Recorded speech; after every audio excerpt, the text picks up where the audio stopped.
Shikhar channel. The topic for today's discussion is development of inclusive education for visually impaired. And for this topic, we have Dr. Sudeep Kumar Dubey from Durgabai Deshmukh College with us. He has expertise and great knowledge in the field of visual impairment. Welcome, sir. Thank you. I would like to say to our viewers, अगर उनको किसी भी तरह की जानकारी हासिल करनी है रिगार्डिंग दिस टॉपिक और regarding the disability, they can call us on our toll free number that is 1800112008 and our landline number is 265111611. You can fax us at 265111609 और आप हमें ईमेल कर सकते हैं at rehabstd@ndc.vsnl.net.in. और अगर आप और जानकारी हासिल करना चाहते हैं तो आप लॉग ऑन कर सकते हैं हमारी ईमेल आईडी पे, दैट इज़ www.rehabcouncil.nic.in. आज की चर्चा शुरू करते हैं. यस सर, हम सबसे पहले जानना चाहते हैं, हम बात करते हैं इंक्लूसिव एजुकेशन की. जी. तो इंक्लूसिव एजुकेशन, और हम पहले जान चुके हैं स्पेशल एजुकेशन के बारे में. तो सर, अगर हम स्पेशल एजुकेशन से इंक्लूसिव एजुकेशन की तरफ आएँ तो इंक्लूसिव एजुकेशन क्या है? जी, देखिए ऐसा है कि जहाँ तक स्पेशल एजुकेशन की बात है, इसमें कई तरह के बच्चों का समूह और उनकी शिक्षा की बात की जाती है, और ख़ास तौर से जो हमारे विकलांग विद्यार्थी हैं उनकी शिक्षा की बात होती है. और भी जो इसमें कुछ ग्रुप सम्मिलित हैं, जैसे कि बहुत ज़्यादा जो होशियार बच्चे होते हैं, है ना, वो भी इसमें स्पेशल एजुकेशन में आते हैं. और कुछ कमज़ोर बच्चे जो सामान्य बच्चों के साथ नहीं चल पा रहे हैं, उनको भी हम इसमें लेते हैं. और कई और भी समाज के अन्य वर्ग भी इसमें सम्मिलित हो जाते हैं. तो स्पेशल एजुकेशन का एक बड़ा एक प्रीव्यू है, उसमें कई लोगों की शिक्षा आ जाती है. लेकिन यहाँ पर आज के जो डिस्कशन है आपका, वो ख़ास तौर से विकलांग विद्यार्थियों की शिक्षा पर ज़्यादा हम लोग फोकस करते हैं. और अगर केवल आज की बात करूँ तो दृष्टिबाधित बच्चों की शिक्षा पर हम अपनी चर्चा को फोकस करेंगे. सो स्पेशल एजुकेशन के बारे में जैसे आपने शुरू की है बात, तो मैं बताता हूँ आपको कि ये कुछ एज्यूम करके चलता है, ये कुछ मान्यताएं हैं इसकी अपनी. So what does it assume is a separate children group exist. This is number one assumption. Two is their needs are special. Third one is problem in learning. The children are having problem in learning, and the needs they need special methods, teachers and environment. तो देखें यहाँ पर सबसे पहले जो बात कही जा रही है वो ये है कि एक ख़ास बच्चों का समूह है, उसकी अपनी आवश्यकताएं हैं जो कि सामान्य बच्चों से अलग हैं, और उनको हमें सिखाने के लिए कुछ जो ज़रूरतें होती हैं उसमें कुछ ये है कि बहुत से सुधार में करने पड़ते हैं. अध्यापकों को अपनी शिक्षण विधियों में बहुत सी बदलाव लाने पड़ते हैं. सो पहली जो मान्यता हम लेकर चल रहे हैं कि सबसे पहले हम ये मान के चलें कि उनका एक ग्रुप है. जैसे एक ख़ास वाक्य मैं आपके सामने रखना चाहता हूँ. कहा जाता है कि a visually impaired child is a child first, then he is having visual impairment. So उसको कभी कभी हम लोग विजुअली इम्पेयर्ड चाइल्ड ना कह के चाइल्ड विद विजुअल इम्पेयरमेंट कहते हैं, ताकि उसकी identity as a student, as a child पहले हो, न कि हम उसको दृष्टिबाधित कहें. सो हमें सबसे पहले ये देखना होगा, जो कि सबसे पहली मान्यता कह रही है कि एक ग्रुप है और उसकी अपनी आवश्यकताएं ख़ास हैं, और उसी के अनुसार हमको, यदि हम उसकी आवश्यकताओं को ध्यान में रखते हुए अपने आप में परिवर्तन करते हैं, अपनी आप की विधियों का परिवर्तन करते हैं पढ़ाने वालों की, तो वो जो हमारा एक तरह से फील्ड ऑफ वर्क बन रहा है उसको स्पेशल एजुकेशन कहेंगे. और जो आपने बात कही है कि कैसे इंक्लूज़न उससे जुड़ा हुआ है, तो उसके लिए मैं ज़रूर ये बात कहना चाहता हूँ कि आप देखें कि कैसे इवोल्यूशन हुआ इस वर्ड का, इस ख़ास इंक्लूजन वर्ड का. सो यदि थोड़ा सा ऐतिहासिक परिदृश्य पर मैं आपको ले चलूँ तो there are 3 words: segregation, integration and inclusion. इनकी बात मैं आपके साथ करना चाहूँगा. बहुत पहले की बात मैं करना चाहता हूँ आपसे, और उसमें बात ये हुआ करती थी कि जो विकलांग विद्यार्थी होते थे उनकी शिक्षा पर किसी का ध्यान नहीं था, और शिक्षा तो छोड़िए, उनके जीवन पर भी लोगों का ध्यान नहीं था. और बड़ी ही मतलब इस तरह की बातें प्रचलित थीं कि इनके जीवन की कोई आवश्यकता नहीं है, ये चूँकि हमारे समाज में कोई कंट्रीब्यूशन नहीं कर रहे हैं तो इनके जीवित रहने का अधिकार ही नहीं था उस समय। उस सेग्रीगेशन की उस समय स्थिति थी, और वो धीरे धीरे जैसे लोगों के माइंडसेट बदलाव आता है लोगों के मन में, सो उनको ये लगा कि नहीं, ये तो व्यक्ति तो हैं, इनको हम ऐसे मान के चलें कि भाई वो व्यक्ति हैं, उसकी बात दृष्टिबाधा तो कभी किसी को भी आ सकती है, और ज़रूरी नहीं है कि आज मुझे नहीं है तो कल नहीं आएगी, किसी को भी आ सकती है, ये एक्सीडेंटल हो सकती है, बीमारी के कारण हो सकती है, इस पर भी चर्चा का विषय बन सकता है। सो ये धीरे धीरे लोगों के नज़रिए में बदलाव आया, और उन्होंने ये कहा कि जी नहीं, ये बिल्कुल ही हमारे इनको जीवन का हक है, इनको शिक्षा का भी हक है।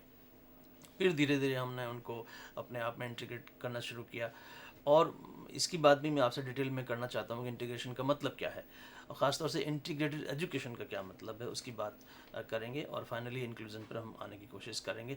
सो ये आप समझिए कि समय के दौर थे जहाँ से हम निकल कर आए, और आज जो बात हो रही है इंक्लूजन की, का मतलब ये है कि सभी बच्चे एक साथ, एक ही, जिसको कहना चाहिए एक पाठ और एक पाठशाला, ऐसा एक सुनने में आया है। लोग के गुलजार साहब का शायद ये बात इन्होंने कही हुई है कि एक ही जगह पर सब बच्चे पढ़ेंगे, तो उस तरह की बात कैसे आई है, उसकी बात डिटेल में आपसे करते हैं। इंटीग्रेशन क्या है, ख़ासतौर से इंटीग्रेटेड एजुकेशन की बात करूँगा। सो exactly, it is bringing disabled child in the mainstream school. System remains same, the child is problematic, so change the child. It was attitude. Resources are focused on individual child, and failure seen as child's problem, because it was considered that he is not able to cope up with the remaining society. सो यहाँ पर जो परिस्थितियाँ थीं उसमें कोशिश ये बात की गई कि दृष्टिबाधित, या मैं कहूँ कि डिसेबल्ड जो बच्चा था, उसको मेन स्ट्रीम का जो स्कूल है उसमें ले आने की कोशिश की गई। और यहाँ पे थोड़ी सी बात मैं कहूँगा कि एक इंटीग्रेशन के समय भी मन में जो मतलब धारणाएं थीं उसके हिसाब से ये था कि द चाइल्ड इज़ प्रॉब्लमेटिक, बच्चे में समस्या है, बच्चा समस्या से घिरा हुआ है, इसलिए कोशिशें इस बात की होती थी कि बच्चे को बदला जाए। फॉर एग्ज़ाम्पल, यदि मैं आपसे कहूँ कि दृष्टिबाधित बच्चा यदि एक छोटा सा है हमारे घर में, तो पहले कोशिशें ये होती थी कि पहले इसकी दृष्टिबाधा ठीक हो जाए, उसके बाद पढ़ाई की बात करेंगे। और उस दृष्टिबाधा को ठीक करने में कई बार काफ़ी समय गुजर जाता है, और नहीं भी हो पाती है पूरी तरह से, आप चाहें कि रिस्टोर विज़न हो जाए, नहीं हो पाता है। बहुत सा समय बच्चे का निकल गया, जो जिस समय उसको एजुकेशन मिलनी थी, जिस समय उसकी डेवलपमेंटल स्टेज थी, वो उस समय आप समझिए कि दवाइयों में डॉक्टरों के पास जाते जाते ही काफ़ी समय निकल गया। इस तरह की सोच समझ थी कि बच्चा ही जो है में समस्या है, सिस्टम में कोई परेशानी नहीं थी, ऐसा समझा जाता था, जबकि आज बिल्कुल सोच फ़र्क है। सिस्टम एक सा रहता था, बच्चे में समस्या थी, ऐसा हम मान कर चलते थे। और ये जब मैं कह रहा हूँ तो मैं ख़ास दोबारा एक बार आपका ध्यान लेना चाहूँगा कि इंटीग्रेशन की जो कॉन्सेप्ट थी उसकी ये बातें हैं। तो पहले तो सेग्रीगेशन तो बिल्कुल ही गलत धारणा थी, उससे थोड़ा सा जो बेहतर हुआ इंटीग्रेशन के समय हमने ऐसा सोचा, लेकिन फिर फोकस पूरा बच्चे को बदलने पर था। और ये शायद मुझे लगता है बहुत ही सामान्य समझ की बात है कि बच्चे क्या बदलेंगे और कैसे बदलेंगे। बच्चे तो बच्चे ही होते हैं, तो उनके अनुसार हमको ही बदलना होगा, समाज को बदलना होगा। इस तरह की भी बातें फिर आईं, और जो हमारी जो जो बातें थी, रिसोर्सेज वो फोकस रहती थी इंडिविजुअल चाइल्ड पर, बच्चे पर, कि भाई इसको कैसे हम ठीक करें, कैसे इसको बदलाव लाया जाए, और अपने सिस्टम पर, अपने आप पर ज़्यादा बदलाव लाने की बात नहीं थी। और यदि उसमें कुछ फेलियर हो रहा था, यदि हम बच्चे को, जैसे शिक्षा की बात करें, यदि दृष्टिबाधित बच्चे की शिक्षा नहीं हो पा रही थी, तो हमने ऐसा मान के चल रहे थे कि ये बच्चे की फेलियर है, क्योंकि बच्चा देख नहीं पा रहा है इसलिए वो नहीं सीख पा रहा है। ये नहायत ही गलत नज़रिया था। फिर से एक बार तब बात निकल कर धीरे धीरे, और जब हमारे सोच विचार में बदलाव आया, तब हम कहीं जाके इंक्लूजन की बात करने के योग्य हो पाए, जो आजकल बहुत ज़्यादा चर्चा में है। तो जैसे कि आपने पूछा कि इंक्लूजन क्या है, उसकी थोड़ी सी और बात करना चाहेंगे। It is bringing people instead of keeping them outside, it means including all at the same place. What for me, It's neither new or nor imported concept. It was very much, existing in our society. In older times, one classroom for all, it was there in the practice. मैं आपसे कहना ये चाहता हूँ कि inclusion का जो इस समय बहुत ज़्यादा चर्चा है, ये कोई नया कॉन्सेप्ट नहीं है और न ही कोई इम्पोर्टेड है, बाहर से मंगाया गया ये कॉन्सेप्ट है। यद्यपि हम ऐसा, यदि समझ बहुत कम होगी और तो हम ऐसा कह सकते हैं कि क्या बाहर से ये सब बातें आ रही हैं, ऐसा नहीं है। यदि हम अपनी पुरानी शिक्षा व्यवस्था पर बात करें तो निश्चित रूप से वहाँ पर एक कक्षा में ही सभी तरह के विद्यार्थियों की शिक्षा होती थी। तो ऐसा नहीं है कि कोई नई बात आई है। हाँ, इसको हमने नए ढंग से रखा है और उनकी ज़रूरतों की बात की जा रही है। तो कोई इसमें नया बात नहीं है। ये हमें समझना होगा कि यहाँ पर इंक्लूज़न की बात जहाँ तक की जा रही है तो सभी बच्चों को एक साथ लाना है। मैं थोड़ा सा ध्यान आपका ले चलना चाहूँगा कि एक्चुअली होता ये है कि जब पहले आदमी का दर्शन बदलता है, पहले आदमी का सोच समझ बदलता है, उसके बाद उस सोच के अकॉर्डिंग आपके कार्य बदलते हैं, व्यवहार बदलता है। एक छोटा सा उदाहरण मैं आपके साथ प्रस्तुत करना चाहूँगा कि कैसे पहले दर्शन बदलेगा, फिर प्रैक्टिस में आएंगी चीज़ें। मुझे लगता है ये बात यहाँ बताना ज़रूरी है। जैसे कि यदि मैं पुरानी जो हमारी भारतीय रेलें होती थी, ट्रेन्स की बात कर रहा हूँ, उसके ड्राइवर की स्थिति पर ज़रा विचार करना चाहता हूँ आपके साथ। उसमें होता ये था कि उसको हर समय खड़ा रखते थे। बहुत छोटी सी उसकी सीट थी और ये माना जाता था कि भाई इसके ऊपर इतनी जिम्मेदारी है, हज़ारों लोगों के ये जीवन को लेकर चल रहा है, तो ये बिल्कुल इसको आराम की ज़रूरत नहीं है, इसको सीधा खड़ा रहना चाहिए पूरे समय। ऐसी सोच थी। चूँकि ऐसी सोच थी तो फिर वैसी उसके लिए सीट बनाई गई और वहाँ पर बिल्कुल ही कोई आरामदायक चीज़ें नहीं थी, बल्कि आप हर समय खड़े रहेंगे ड्यूटी पर 8 घंटे या उससे भी ज़्यादा। फिर सोच में बदलाव आया। सोच में बदलाव ये आया कि ये व्यक्ति जिससे इतना महत्वपूर्ण काम हम ले रहे हैं, जिसके हाथ में इतने लोगों का जीवन है और इसको हम इतना कष्ट दे रहे हैं, तो पहले जो विचार ये था कि नहीं इसको आराम की बिल्कुल ज़रूरत नहीं है, अभी बिल्कुल बदल गया। 180 डिग्री हम लोगों के मन में बदलाव आया, सोच में बदलाव आया और ये सोचा गया कि नहीं, इसको को आराम की ख़ास ज़रूरत है। ये यदि कष्ट में होगा तो ज़्यादा एक्सीडेंट की संभावना हो सकती है। और आज आप देखिए, आज की जो हमारी नई ट्रेन है उसमें ड्राइवर की सीट कितनी आरामदायक है, कितने वहाँ मतलब सुविधाएं हैं और बिल्कुल ये प्रैक्टिस में आया। तो पहले हमारी सोच बदली, फिर अभ्यास हुआ। ठीक इसी तरह से ये मैं बात कहना चाहता हूँ कि इसी तरह से हमारा स्पेशल एजुकेशन के जो 3 रूप मैंने आपको बताए, इंटीग्रेशन, सेग्रीगेशन और इंक्लूज़न, तो पहले आदमियों की सोच बदलती रही कि भाई कैसे करना है। और लोगों के जो ग्रुप था ख़ास, जो मान कर चल रहा था स्पेशल एजुकेशन कि भाई इसके लिए हमारे पास ख़ास लोग हैं, उनकी ख़ास ज़रूरतें हैं, तो उनके लिए हम कैसे उस पर विचार करेंगे और कैसे हमको आगे बढ़ाना चाहिए। तो पहले आदमी की सोच बदलती है, फिर कहीं जा कर के अभ्यास में आती हैं बातें। सो जहाँ तक मुझे लगता है इंक्लूसिव एजुकेशन की जो आपने बात करी है वो ऐसे निकल कर आया है स्पेशल एजुकेशन से। सर, अभी हमने देखा कि किस तरह से स्पेशल एजुकेशन से इंटीग्रेशन देन इंक्लूजन की तरफ हम लोग आए। तो सर, इंटीग्रेशन और इंक्लूजन में अगर हम डिफ्रेंशिएट करना चाहें तो वो हम किस तरह से करेंगे? जी, जैसे मैंने आपको बताया यहाँ पर कि वहाँ पर जो इंक्लूजन की आपने बात करी है और कैसे अंतर आप करेंगी, आप कहना ये चाह रही हैं। देखिए, इंटीग्रेशन में मैंने आपसे कहा कि ऐसा विचार था कि समाज में कोई खराबी नहीं है, बच्चे में समस्या है। यहाँ पर सोच ये बदली कि बच्चा बिल्कुल ठीक है, बल्कि समाज में परेशानियाँ हैं। जैसे एक और बात मैं आपके साथ रखना चाहता हूँ यहाँ पर कि हम एक दृष्टिबाधित बच्चे के बारे में इतनी बातें कह देते हैं कि वो हैंडीकैप है या क्या है। मैं अपने आप से एक प्रश्न करता हूँ कि बाहर एक हेलीकॉप्टर खड़ा हुआ है और मुझसे अगर कोई ये कहे कि आप चलिए उसको उड़ाइए चल के, तो मैं नहीं उड़ा पाऊँगा। जिस दृष्टिबाधित बच्चे को हमने कहा कि ये दृष्टिबाधित है या ये हैंडीकैप है, तो किस वजह से कहा? मुझे तो लगता है इस वजह से कहा कि वो प्रिंट की किताब नहीं पढ़ पा रहा है। तो प्रिंट की किताब पढ़ पाने का जो एक काम था, उसके न कर पाने की वजह से हमने उसको हैंडीकैप कह दिया। तो हेलीकॉप्टर जो उड़ाने का एक काम है, वो मैं नहीं कर पा रहा हूँ। मुझे लगता है बहुत से देखने वाले 90% लोग हो सकता है उस काम को ना कर पाएँ, तो उसके हिसाब से तो हम भी हैंडीकैप हो गए। सो बीइंग हैंडीकैप कोई बहुत बड़ी ऐसी बात नहीं है कि, अब मुझे लगता है कि हमें कोई शब्द प्रयोग करें उसके लिए काफ़ी सोच समझ के बात करनी चाहिए। और मैं आपको बताऊं कि जब मैं अपने इस फील्ड में आया तो मैंने देखा कि even in the night time बच्चे क्रिकेट खेल रहे हैं। अभी आप मुझसे कहिए कि रात में क्रिकेट खेलिए, या कि जहाँ पर लाइट नहीं है वहाँ आप किताब पढ़ के दिखाइए, तो मैं भी नहीं पढ़ पाऊँगा। वही किताब जो कि बच्चा नहीं पढ़ पाया तो हमने उसे हैंडीकैप कह दिया।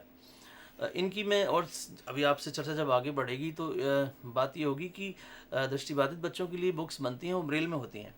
अब ब्रेल बुक को मुझे आप पढ़ने को दीजिए, या आप सामान्य लोगों को, देखने वाले लोगों को पढ़ने को दीजिए, वो नहीं पढ़ पाएंगे। तो प्रिंट की किताब नहीं पढ़ पाया तो वो बच्चा हैंडीकैप हुआ। ब्रेल की किताब मैं नहीं पढ़ पाया या कोई और नहीं पढ़ पाया तो वो भी हैंडीकैप हुआ।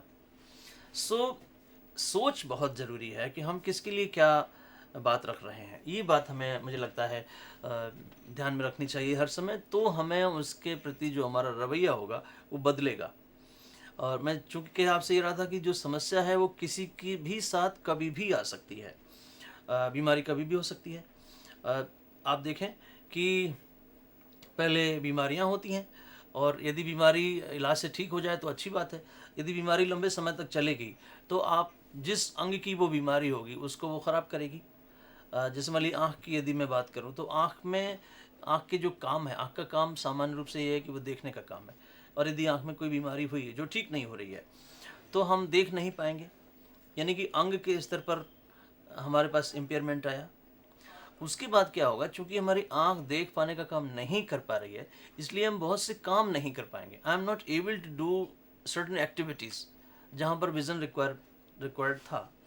तो it means I am not able to do means I am unable, I am disabled. और जब मैं कोई काम नहीं कर पाया उसकी वजह से, मान लीजिए मुझे विजन नहीं है, इसकी वजह से मैं खेल नहीं सकता।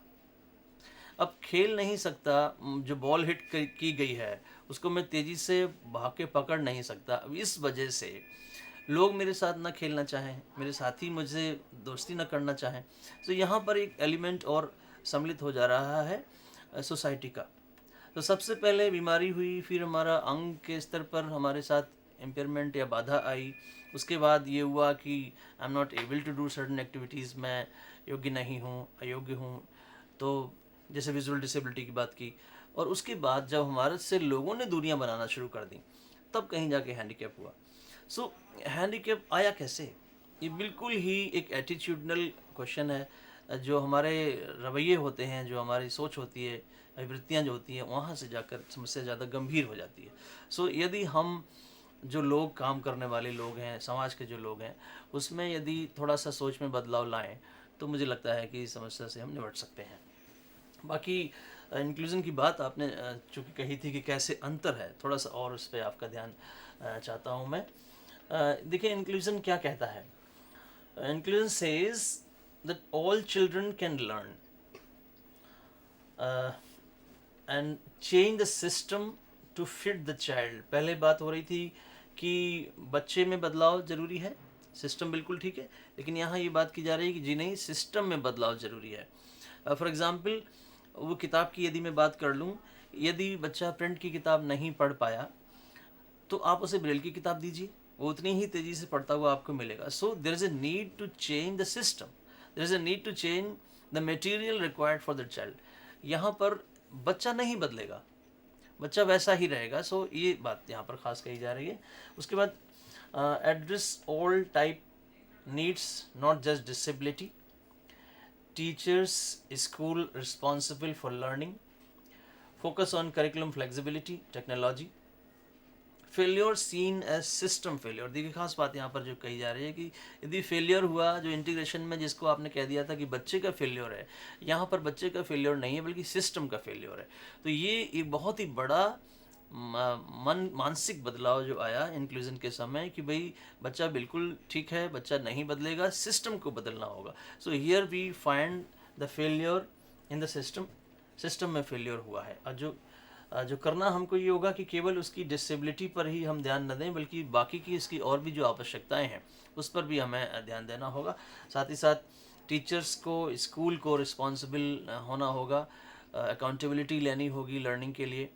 और केवल ऐसा नहीं है कि मैं एक टीचर हूँ और मैं स्कूल में गया, अपनी क्लास में मैंने बातचीत करी और मैं लौट आया, बल्कि हमारा ध्यान, हमारा कंसंट्रेशन इस बात पर होना चाहिए कि जो हमारा टारगेट है, टारगेट ग्रुप जो हमारा, स्टूडेंट्स जो हमारे हैं, वो सीख पाए या नहीं सीख पाए। यदि हम वहाँ पर मतलब टीचिंग की बजाय यदि लर्निंग पर हम ध्यान देंगे तो ज़्यादा हम कामयाब हो पाएंगे। और इसी तरह से हमारा करिकुलम, टेक्नोलॉजी की और बातें तो कही जा रही हैं, करिकुलम में फ्लेक्सिबिलिटी लानी होगी। यहाँ थोड़ा सा मैं ध्यान आपका चाहूँगा। एक्चुअली होता ये है कि कई बार करिकुलम जब हम बच्चों को करते हैं, कराते हैं, तो वहाँ पे हमारे सामने बहुत सी समस्याएं आती हैं। ख़ासतौर से दृष्टिबाधित बच्चों की यदि मैं बात करूँ तो यहाँ तरह तरह की समस्याएं आपके पास आएंगी। आप देखें, छोटे बच्चों का जो जो किताब है वो विजुअल पिक्चर से भरी पड़ी है, बहुत ज़्यादा उसमें विजुअल स्टिमुलाई है। अब वो जो पिक्चर वहाँ बनी हुई है वो हमारे दृष्टिबाधित बच्चे के काम की नहीं है। सो यहाँ हमें बहुत से बदलाव लाने पड़ते हैं। फ्लेक्सिबिलिटी की जो बात कर रहे हैं, करिकुलम फ्लेक्सिबिलिटी की जो बात हो रही है, वो कैसे आएंगे उसके बारे में थोड़ी सी आपसे चर्चा करता हूँ। वो दरअसल है ये कि स्पेशल एजुकेशन में एक टीचर टॉट रेशियो जो जनरल एजुकेशन में थोड़ा ज़्यादा होता है। मतलब एक कक्षा में यदि 40 बच्चे हैं तब भी एक टीचर पढ़ा सकता है। हमारे यहाँ थोड़ा सा उस रेशियो को रेस्ट्रिक्टेड किया गया है, 1:8 या 1:10। हम एक कक्षा में बहुत से बहुत 10 बच्चे हमारे यहाँ होते हैं, और क्योंकि उन बच्चों को हमें बहुत ज़्यादा इंडिविजुअलाइज अटेंशन देना पड़ता है, उनको बहुत ज़्यादा व्यक्तिगत ध्यान देना पड़ता है, तो हम 40 बच्चों पे उस समय ध्यान नहीं दे सकते, तो हमको उसको कम करना पड़ा। अभी कोशिश इस बात की होगी कि जो वो मटेरियल है, जो मैं जिस पिक्चर की मैंने बात करी है, वो देखने वाले बच्चों के लिए तो ठीक है। और जैसे टीचर है और उसने कोई पिक्चर बनाई, ब्लैक बोर्ड पर ड्रॉ की, या कि मान लीजिए उसने कोई मैप टांगा वहाँ पे क्लासरूम में, तो सभी बच्चे उसे देख सकते हैं, लेकिन दृष्टिबाधित बच्चा नहीं देख सकता उसको। तो या तो वो ऑडिटरी फॉर्म में हो, या वो एक टेक्टाइल फॉर्म में, स्पर्शीय रूप में हो, ताकि बच्चा छूकर समझ सके। तो यहाँ हमें कुछ सिद्धांतों का सहारा लेना पड़ता है, उनकी भी चर्चा मैं आपसे करना चाहता हूँ। देखिए, एक बात यह है कि जितने हमारे पास बच्चे हैं क्लास में, उतने संख्या में हमारे पास स्पर्शीय चित्र होने चाहिए। तो होगा ये कि आप हर बच्चे को एक एक चित्र दे पाएंगे, और वो टेक्टाइल फॉर्म में है। तो जब आप उसे डिस्क्राइब करेंगे, जिस उस चित्र में जो बातें भी हो रही हैं, जब वो बताई जाएंगी, तो बच्चे के पास वो चित्र होगा। जैसे कि एक टंगा हुआ चित्र सामान्य देखने वाले बच्चे एक साथ देख सकते हैं, उसी समय हमारा दृष्टिबाधित बच्चा भी उसको छूकर देख पाएगा। सो फिर कोई समस्या नहीं होगी। सो एक ज़रूरत इस बात की है, इसे डुप्लीकेशन का नाम देते हैं, कि भाई जितने बच्चे हैं उतनी डुप्लीकेट कॉपीज़ हमारे पास होनी चाहिए। कई बार ऐसा भी करना पड़ता है कि इस डुप्लीकेशन से हमारा काम नहीं चलता, तो हमें सहारा लेना पड़ता है। सब्स्टिट्यूशन एक चीज़ होती है, उसमें एक्चुअली है ये, जैसे कि मैं आपसे कहूँ कि विज्ञान विषय की तरफ ले चलता हूँ, कि मान लीजिए आप प्रकाश के कुछ प्रयोग कराना चाहती हैं, लाइट के प्रयोग कराना चाहती हैं, और बच्चा हमारा देख नहीं सकता, सो हम सब्स्टिट्यूट करेंगे उसके अनुभवों को, हम ध्वनि से करा सकते हैं, तो सब्स्टिट्यूशन होगा। और कई बार हमें ऐसा भी करना पड़ता है कि बच्चे हमारे बहुत छोटे हैं, जितना एक्सपर्टीज़ या जितना कहना चाहिए ज़रूरत बच्चे की, कॉम्पिटेंसीज बच्चे में होनी चाहिए एक ख़ास कॉन्सेप्ट को समझने के लिए, यदि वो उसमें नहीं है। मान लीजिए कि मैं करा रहा हूँ, जोड़ करा रहा हूँ, एडिशन कराता हूँ, तो मुझे लगता है बच्चे को कम से कम संख्या आनी चाहिए, और यदि स्थिति ऐसी हो कि उसे संख्या नहीं आती है तो हम जोड़ नहीं करा पाएंगे। कहने का मतलब ये हुआ कि यदि बच्चे हमारे इस स्थिति में हैं कि उनके अनुभव बहुत लिमिटेड हैं, उस वो ज्ञान को नहीं समझ सकते जो उनको दिया जाना है, तो कुछ समय के लिए हम उसको मुलतवी भी कर सकते हैं, पोस्टपोन कर सकते हैं। इसको एक ओमिशन का नाम दिया गया। सो ये कुछ ऐसे सिद्धांत हैं। यद्यपि इस ओमिशन के बारे में थोड़ा सा मैं और 1 मिनट आपका समय लूँगा। वो इसमें ये है कि हर समय के लिए परमानेंटली ओमिट नहीं करते हैं चीज़ों को, जबकि जब वो बच्चा उसके लायक हो गया दोबारा, तो फिर हम दोबारा उसको, जब मतलब वो बात सीखने के लायक हो गया, तो हम फिर उसको करेंगे। इसका मतलब ये हो सकता है कि जो बात कक्षा 2 में होनी थी वो हो सकता है कि कक्षा 3 में हो, लेकिन ऐसा नहीं कि हर समय के लिए हमने उसे छोड़ दिया। कुछ ऐसी बातें मुझे लगता है यदि हम ध्यान दें तो जो हमारा ये जो सामने उद्देश्य है इंक्लूसिव एजुकेशन का, तो हम उसको प्राप्त कर सकते हैं। कुछ इसकी और भी बातें हैं इंक्लूजन की, चूँकि आपने बात करी है। कुछ हमारे पास लीगल एक्ट्स हैं, जैसे एक PWD एक्ट है, पर्सन्स विद डिसेबिलिटी एक्ट 1995। इसमें बहुत सी बातें करी गई हैं। अंतर्राष्ट्रीय स्तर पर भी एक UNCRPD है, उसकी भी बात हम करेंगे। सो इन जो एक्ट्स हैं, हमारे राष्ट्रीय अंतर्राष्ट्रीय स्तर के जो एक्ट्स हैं, इनके इनेक्टमेंट पर हमें ध्यान देना होगा। कुछ हमारे चेंज जो हमारे किए जा सकते हैं वो स्कूल लेवल पर ऑर्गेनाइजेशनल चेंजेस हो सकते हैं, पर्सनल लेवल पर चेंजेस हो सकते हैं, जैसे अध्यापकों की बात मैंने आपसे करी और अभी आगे भी करेंगे। उसके बाद जो नॉन डिसेबल्ड बच्चे हैं क्लास में, क्योंकि इंक्लूजन की बात हो रही है, इसका मतलब है सब तरह के बच्चे एक ही क्लास में पढ़ते हुए आपको मिलेंगे। सो उनकी हम बात करेंगे तो वो वहाँ पर उनका भी कुछ सहारा लिया जा सकता है। और करिकुलर चेंजेस, पाठ्यक्रम में कुछ बदलाव होंगे, और मुझे लगता है इस तरह से हम लोग अपनी बात कर सकते हैं। तो स्ट्रक्चर में, नेचर में, पाठ्यक्रम की बात कर रहा हूँ। जैसे मैंने आपसे कहा कि पाठ्यक्रम में बदलाव लाना है, तो वो जो हमने अभी 4 बातें की, उनका हम ध्यान रख सकते हैं कि कैसे हम चीज़ों को डुप्लिकेट करें, कैसे मॉडिफाई करें, कैसे यदि आवश्यकता है तो सब्स्टिट्यूट करें, और यदि बहुत ज़्यादा नहीं किसी तरह से हो पा रहा है तो ऑमिट करें। सो व्यूअर्स, अभी हमने इस चर्चा से हमको पता चलता है कि किस तरह से स्पेशल एजुकेशन से हम लोग शिफ्ट हुए सेग्रीगेशन, और उसके बाद इंटीग्रेशन आया। Then after integration now the most important thing is inclusion. We are moving slowly towards inclusion. और इंक्लूजन की अगर हम बात करते हैं तो आज ये हमारी चर्चा का विषय भी है। और अगर हम इंक्लूजन को देखें तो ये इंटीग्रेशन से बिल्कुल अलग है। इंटीग्रेशन की बात करते हुए हमने जाना कि इंटीग्रेशन में बच्चे में प्रॉब्लम है, इस चीज़ पे फोकस किया जाता है। बल्कि अगर हम इंक्लूजन की बात करें तो इंक्लूजन में हम ये ध्यान देते हैं कि किस तरह से हम स्कूल को, टीचर्स को इस काबिल बनाएं कि वो बच्चे की नीड्स को केटर कर पाए। और अगर हम इंक्लूजन को ही देखें तो उसमें हम प्लस करिकुलम का यूज़ करते हैं। इसमें हम बच्चे की नीड के अकॉर्डिंग डुप्लीकेट कर देते हैं मटेरियल को। जो अनइम्पॉर्टेंट चीज़ें होती हैं वी कैन ओमिट देम, और उसके अलावा जो भी बच्चे की नीड के अकॉर्डिंग हम उसमें मॉडिफिकेशंस लेकर आते हैं। वेल व्यूअर्स, अभी हम अपनी चर्चा को ब्रेक के बाद कंटिन्यू करते हैं।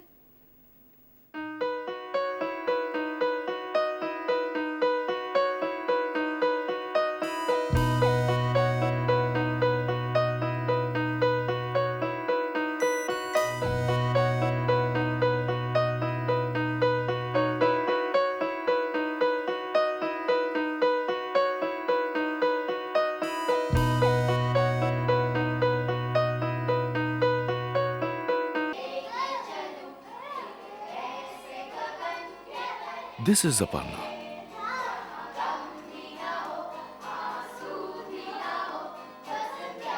She loves chess and Shah Rukh Khan.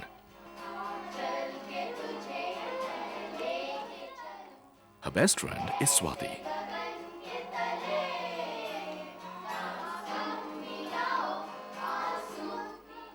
She also has visual impairment.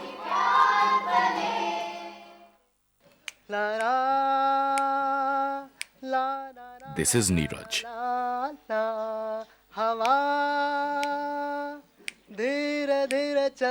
He plays many instruments.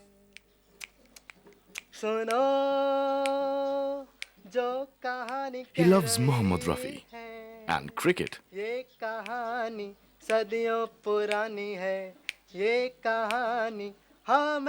He also uses crutches for mobility. चंदा है तू, मेरा सूरज है तू, This is Raj Bala. मेरी आँखों का तारा है तू, जीती हूँ मैं बस तुझे देख कर। With her husband and daughter.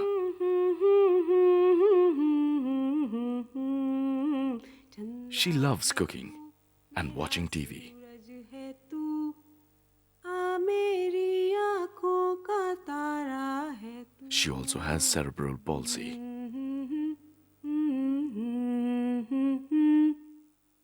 Look beyond the disability. Look at the person.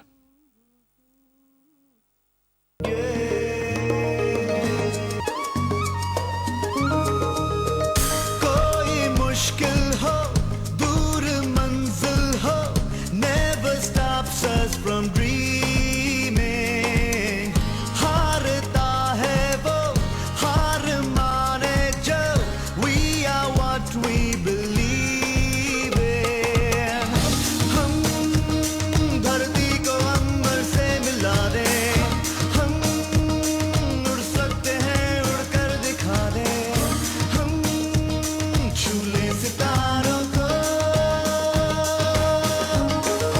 We can touch the sky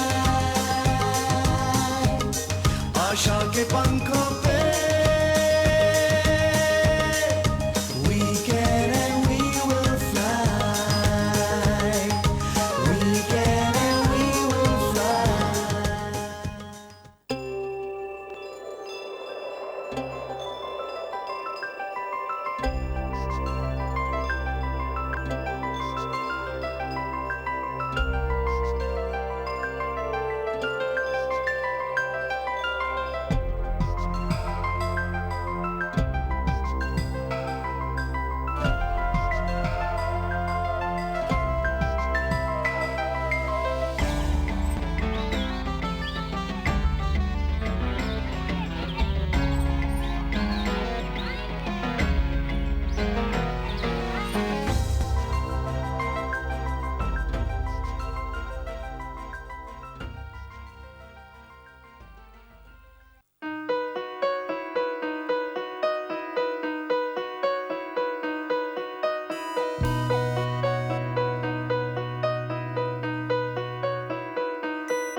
welcome back viewers. Break पे जाने से पहले हम चर्चा कर रहे थे development of inclusive education for visual impairment के ऊपर डॉक्टर सुदीप कुमार के साथ, और हमने ये जाना था कि किस तरह से स्पेशल एजुकेशन से इंक्लूजन आया। मैं अपने व्यूअर्स को बताना चाहूँगी कि if they have any queries they can contact us on our toll free number that is 1800112008. Our landline number is 265111611. Sir, break पे जाने से पहले हमने देखा कि किस तरह से हम इंक्लूजन की तरफ हम लोगों ने मूव किया, और इस इंक्लूजन को आने के लिए किन किन हर्डल्स का सामना करना पड़ रहा है, या फिर क्या क्या परेशानियां आ रही हैं इस वे में। जी देखिए, ऐसा है कि लोगों के माइंडसेट की मैंने बात की थी आपसे कि लोगों के माइंडसेट में लोगों की तैयारी नहीं है ना। लोग जो इंक्लूजन में ये कहा जा रहा है कि हर तरह के बच्चे को हम उस स्कूल में एडमिशन देंगे और कोई भी स्कूल किसी भी तरह के बच्चे को एडमिशन देने से मना नहीं करेगा।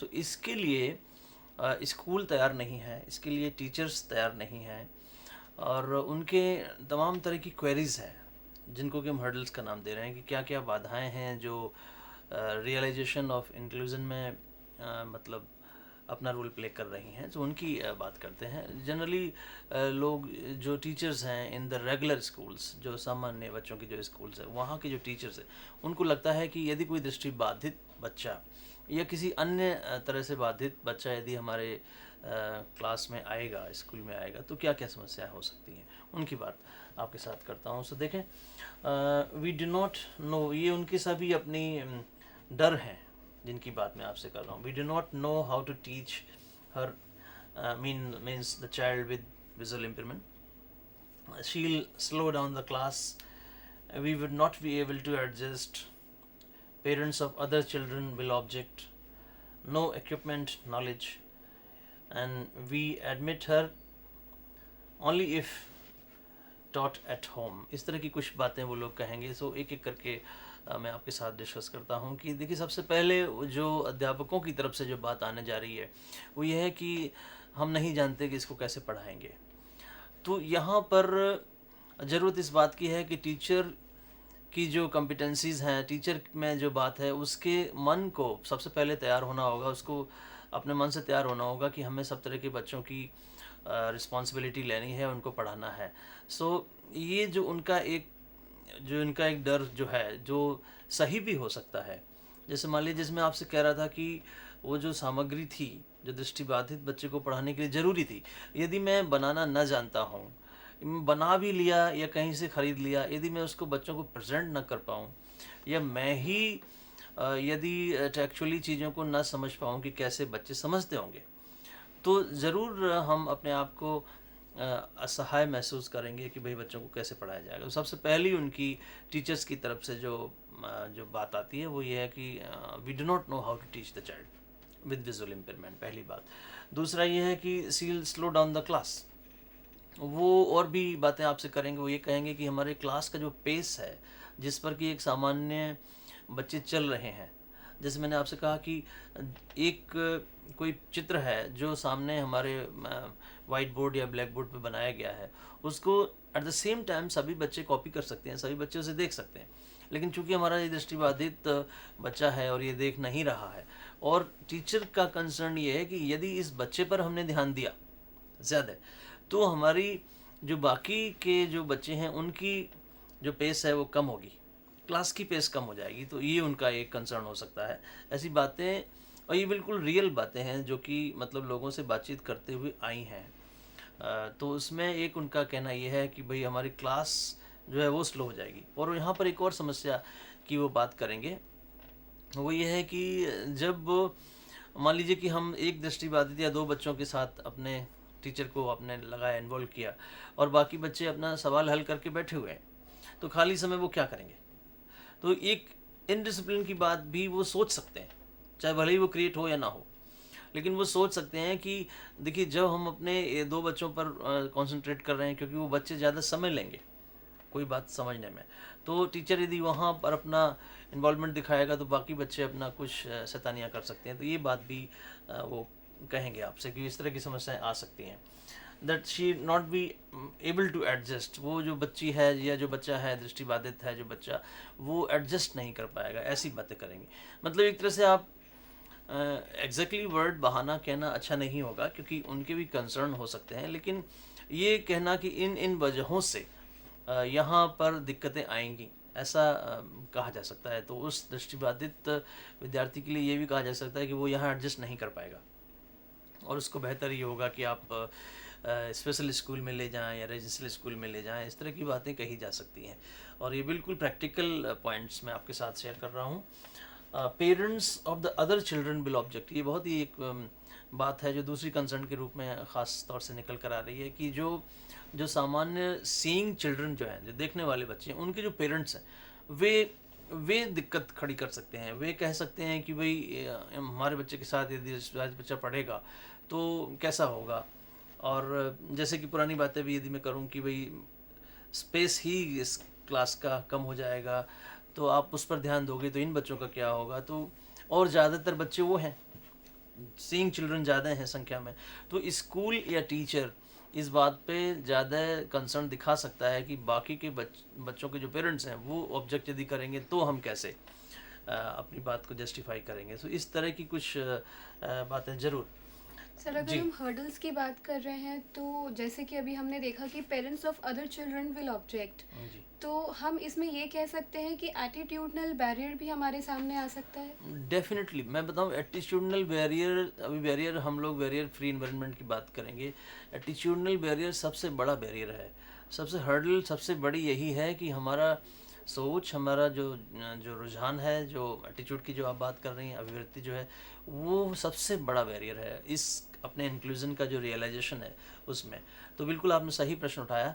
ये जितनी भी बातें हो रही हैं कि पेरेंट्स क्या करेंगे, ये एटीट्यूड की ही बातें हैं, है ना, कि जी वो क्या सोचेंगे जब हमारे साथ बच्चे के साथ कोई दृष्टिबाधित बच्चा पढ़ता हुआ वहाँ पे होगा, है ना। जैसे मैंने आपसे कहा था कि हैंडीकैप आती ही तभी है जबकि समाज के हमारे जो साथी हैं, जो हमारी उम्र के, जो जिनसे हमारी दोस्ती होनी चाहिए थी, अदरवाइज़ यदि वो हमारे साथ ना आए, हमसे दोस्ती ना करना चाहें, तभी हैंडीकैप आता है। अदरवाइज़ तो वो डिसेबिलिटी के लेवल पर ही रहता है कि मैं ये कुछ काम नहीं कर पाता, लेकिन मेरे से दोस्ती ना करे। वो जो एटीट्यूड की आप बात कर रही हैं, वही बातें यहाँ पर भी कही जा रही हैं। और बिल्कुल आपने जायज़ प्रश्न उठाया कि वो एटीट्यूडनल बैरियर ही है, और उस बैरियर को हमें ओवरकम करना होगा, और वो उसके तरीके भी हैं जिनकी हम बात आगे करेंगे। जो एक और बात कही जा रही है ख़ासतौर से, वो इक्विपमेंट की बात है। और देखिए, यदि टीचर प्रिपरेशन की बात जब आएगी तब भी ये बात रिपीट होगी कि इन बच्चों को पढ़ाने के लिए ख़ास उपकरणों की आवश्यकता है। एक उदाहरण मैं आपके सामने रख सकता हूँ कि इन बच्चों की एक स्लेट होती है जिस पर ये लोग गणित करते हैं, उसका नाम है टेलर फ्रेम। वो टेलर फ्रेम पे गणित करना, ये बिल्कुल टैक्टाइल नंबर्स होते हैं, वो उनको वहाँ पर फिक्स किया जाता है। तो आप यूँ समझिए कि यदि इस टेलर फ्रेम की जानकारी टीचर को ना हो, और जाहिर तौर पर बिल्कुल नहीं होगी, क्योंकि जब शुरू में जो अध्यापक जिसने इस तरह का प्रशिक्षण नहीं लिया हुआ है उसके पास नहीं होगी ये जानकारी, तो वो ये कहेगा कि इनके जो ख़ास इक्विपमेंट्स हैं उनको यूज़ करना मुझे ही नहीं आता, तो मैं बच्चों के से कैसे कराऊंगा। सो ये उनका बिल्कुल जायज़ बात है कि हाँ ये कैसे होगा। और ख़ास तौर से और भी इक्विपमेंट्स की बात मैं करूँगा आपसे।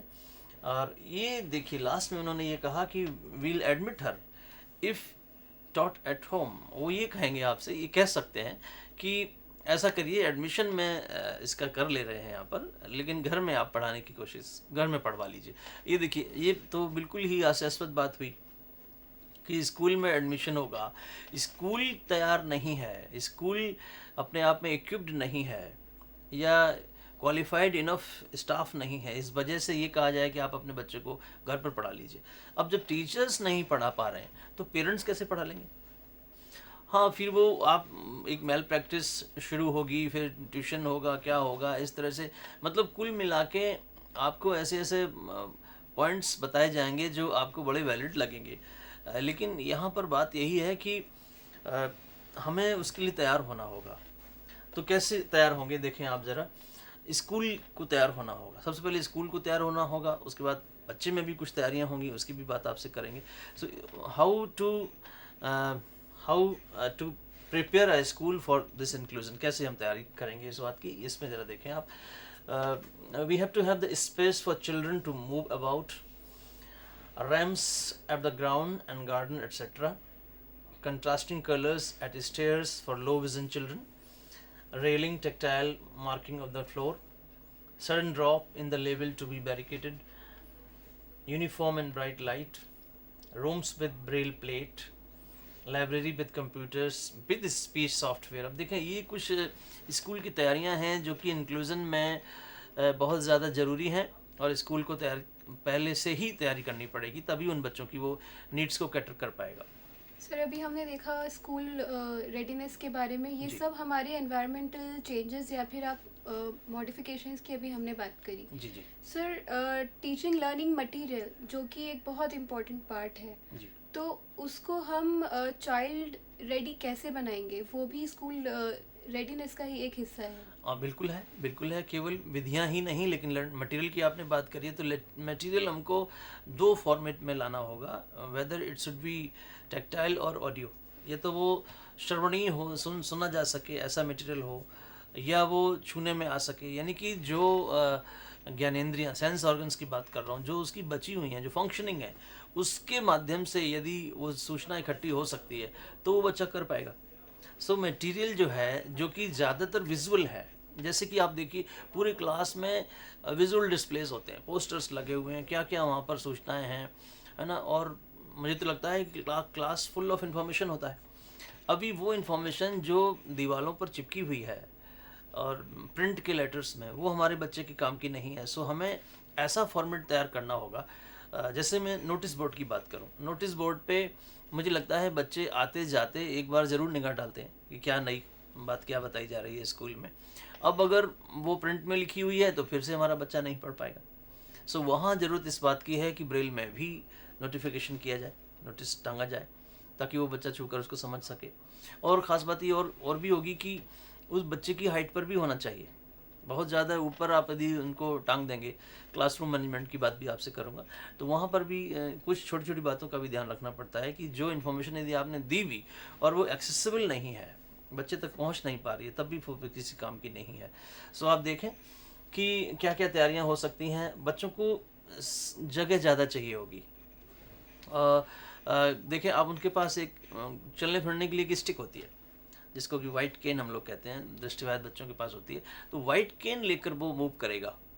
सो आप देखें क्या होगा, वाइट केन से जब हम चलते हैं, वो हाथ में छड़ी होती है हमारी, आगे हम उसको छड़ी चलाते हुए चलते हैं, हमारे आप समझिए कि 2-3 कदम आगे की सूचना हमको मिलती है, तो हम उसके सहारे चल पाते हैं। सो यदि बच्चा ऐसा चलेगा तो डेफिनेटली उसे कुछ ज़्यादा स्पेस चाहिए होगा बाकी के बच्चों के तुलना में।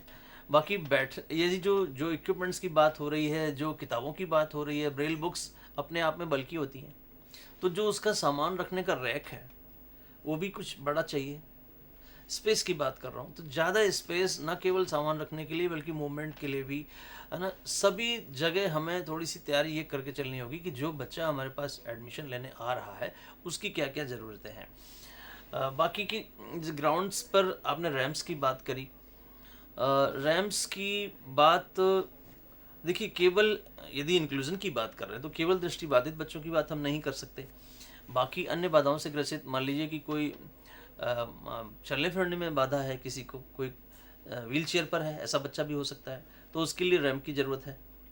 ये भी वहाँ पर होना चाहिए क्योंकि वो सीढ़ी से फटाफट ऊपर नहीं चढ़ सकता। इसी तरह से जो दृष्टिबाधित में जो एक ग्रुप है लो विज़न बच्चों का, और ख़ास बात यह है कि लो विज़न बच्चे संख्या में ज़्यादा होते हैं। पूर्णतः दृष्टिबाधित बच्चों से लो विज़न बच्चे कहीं ज़्यादा होते हैं। सो उनकी भी हमें ख़ास बात ध्यान रखनी होगी। जो हमारे स्टेयर्स हैं, जो हमारे चढ़ने के जो जीने हैं, वहाँ पर हमें यदि डल से बने हुए हैं तो वहाँ आप देखेंगे कि वहाँ पर कदम रखने पे उससे ज़्यादा ध्यान रखना पड़ता है, लड़खड़ाने का पूरा डर है। लेकिन यदि वो कलरफुल हैं, अच्छे से पेंट किए हुए हैं, तो आप देखें दूर से ही आप सूचना ले सकती हैं कि कैसे हम इस पे चढ़ें। सो ये यहाँ पर कंट्रास्टिंग कलर्स होने चाहिए। कंट्रास्टिंग का मतलब फ़र्क कलर होना चाहिए जो दूर से दिखाई दे। उसके बाद railings, tactile marking on the floor होनी चाहिए। आजकल खूब ऐसा चल पड़ा है कि फ्लोर पे आते हैं, हमारे पास बाज़ार में उपलब्ध हैं जो टाइल्स हम लोग बिछाते हैं, और वो टाइल्स जो हैं उसमें कुछ कुछ टैक्टाइल डिज़ाइन बनी हुई है जो आपको सूचना देती है कि ये यदि वो मार्ग है तो आपको एक अलग से छूने पे स्पर्श होगा, तो आप उसके सहारे चल सकते हैं। सो ऐसा तैयारी स्कूल कर सकता है कि बच्चा जब हमारा गेट पर आ गया तो वहाँ से किस रास्ते से वो क्लासरूम तक जाएगा। ये सभी हमें तैयारियाँ करनी होगी। मान लीजिए कि कहीं सडन ड्रॉप है इन द लेवल है, ऐसा कई बार होता है कि ग्राउंड में बच्चे तेज़ी से दौड़ते हैं खेलने के दौरान। मान लीजिए कि कहीं से ग्राउंड ख़त्म हुआ, वहाँ की कुछ दूसरी तरह की ज़मीन आ गई, पथरीली ज़मीन आ गई, या अचानक लेवल में ड्रॉप आ गया, बच्चा दौड़ता हुआ चला जा रहा है, और यदि वो दृष्टिबाधित है तो उसको गिरने का पूरा चांस है। देखने वाला बच्चा तो फिर भी समझ जाएगा।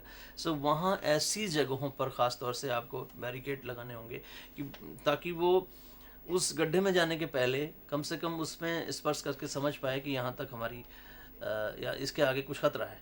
तो इस तरह की सूचनाएं भी उसको मिलनी चाहिए। और याद देखें आप, लाइटिंग की खास बात हो रही है। लाइट जो है बड़ी यूनिफॉर्म होनी चाहिए और ब्राइट लाइट होनी चाहिए। इनको ख़ास तरह से लाइट की आवश्यकता पड़ती है। कई बार ऐसा भी देखा गया है कि लो विज़न बच्चों में ही कुछ बच्चे ऐसे भी होते हैं जिनको लाइट से परेशानी होती है, मतलब वो धूप में बिल्कुल ही नहीं जाना चाहते। सो ऐसे बच्चों को लाइट से परेशानी है, तो वहाँ हमें ये भी देखना होगा, बहुत ही इंडिविजुअल अटेंशन देना पड़ता है निर्णय करने के लिए। ज़्यादातर बच्चों को लाइट अच्छी चाहिए, लेकिन कुछ बच्चे ऐसे भी होंगे जिनको लाइट से ही परेशानी है, फोटोफोबिया होता है उनको, वो लाइट में बिल्कुल जाने से वो कतराते हैं, जाना नहीं चाहते हैं। इसीलिए आप देखेंगे कई बार दृष्टिबाधित बच्चे आउटडोर एक्टिविटी में नहीं ज़्यादा इन्वॉल्व होते, क्योंकि वहाँ जाके वो तेज़ रोशनी उनके जो है चेहरे पर, आँखों पर पड़ेगी, तो उससे वो नहीं वहाँ पर जाते। खेलों में कम रुचि दिखाते हैं। वहाँ तमाम तरह के इस तरह के व्यवहार आप उनके देख सकती हैं।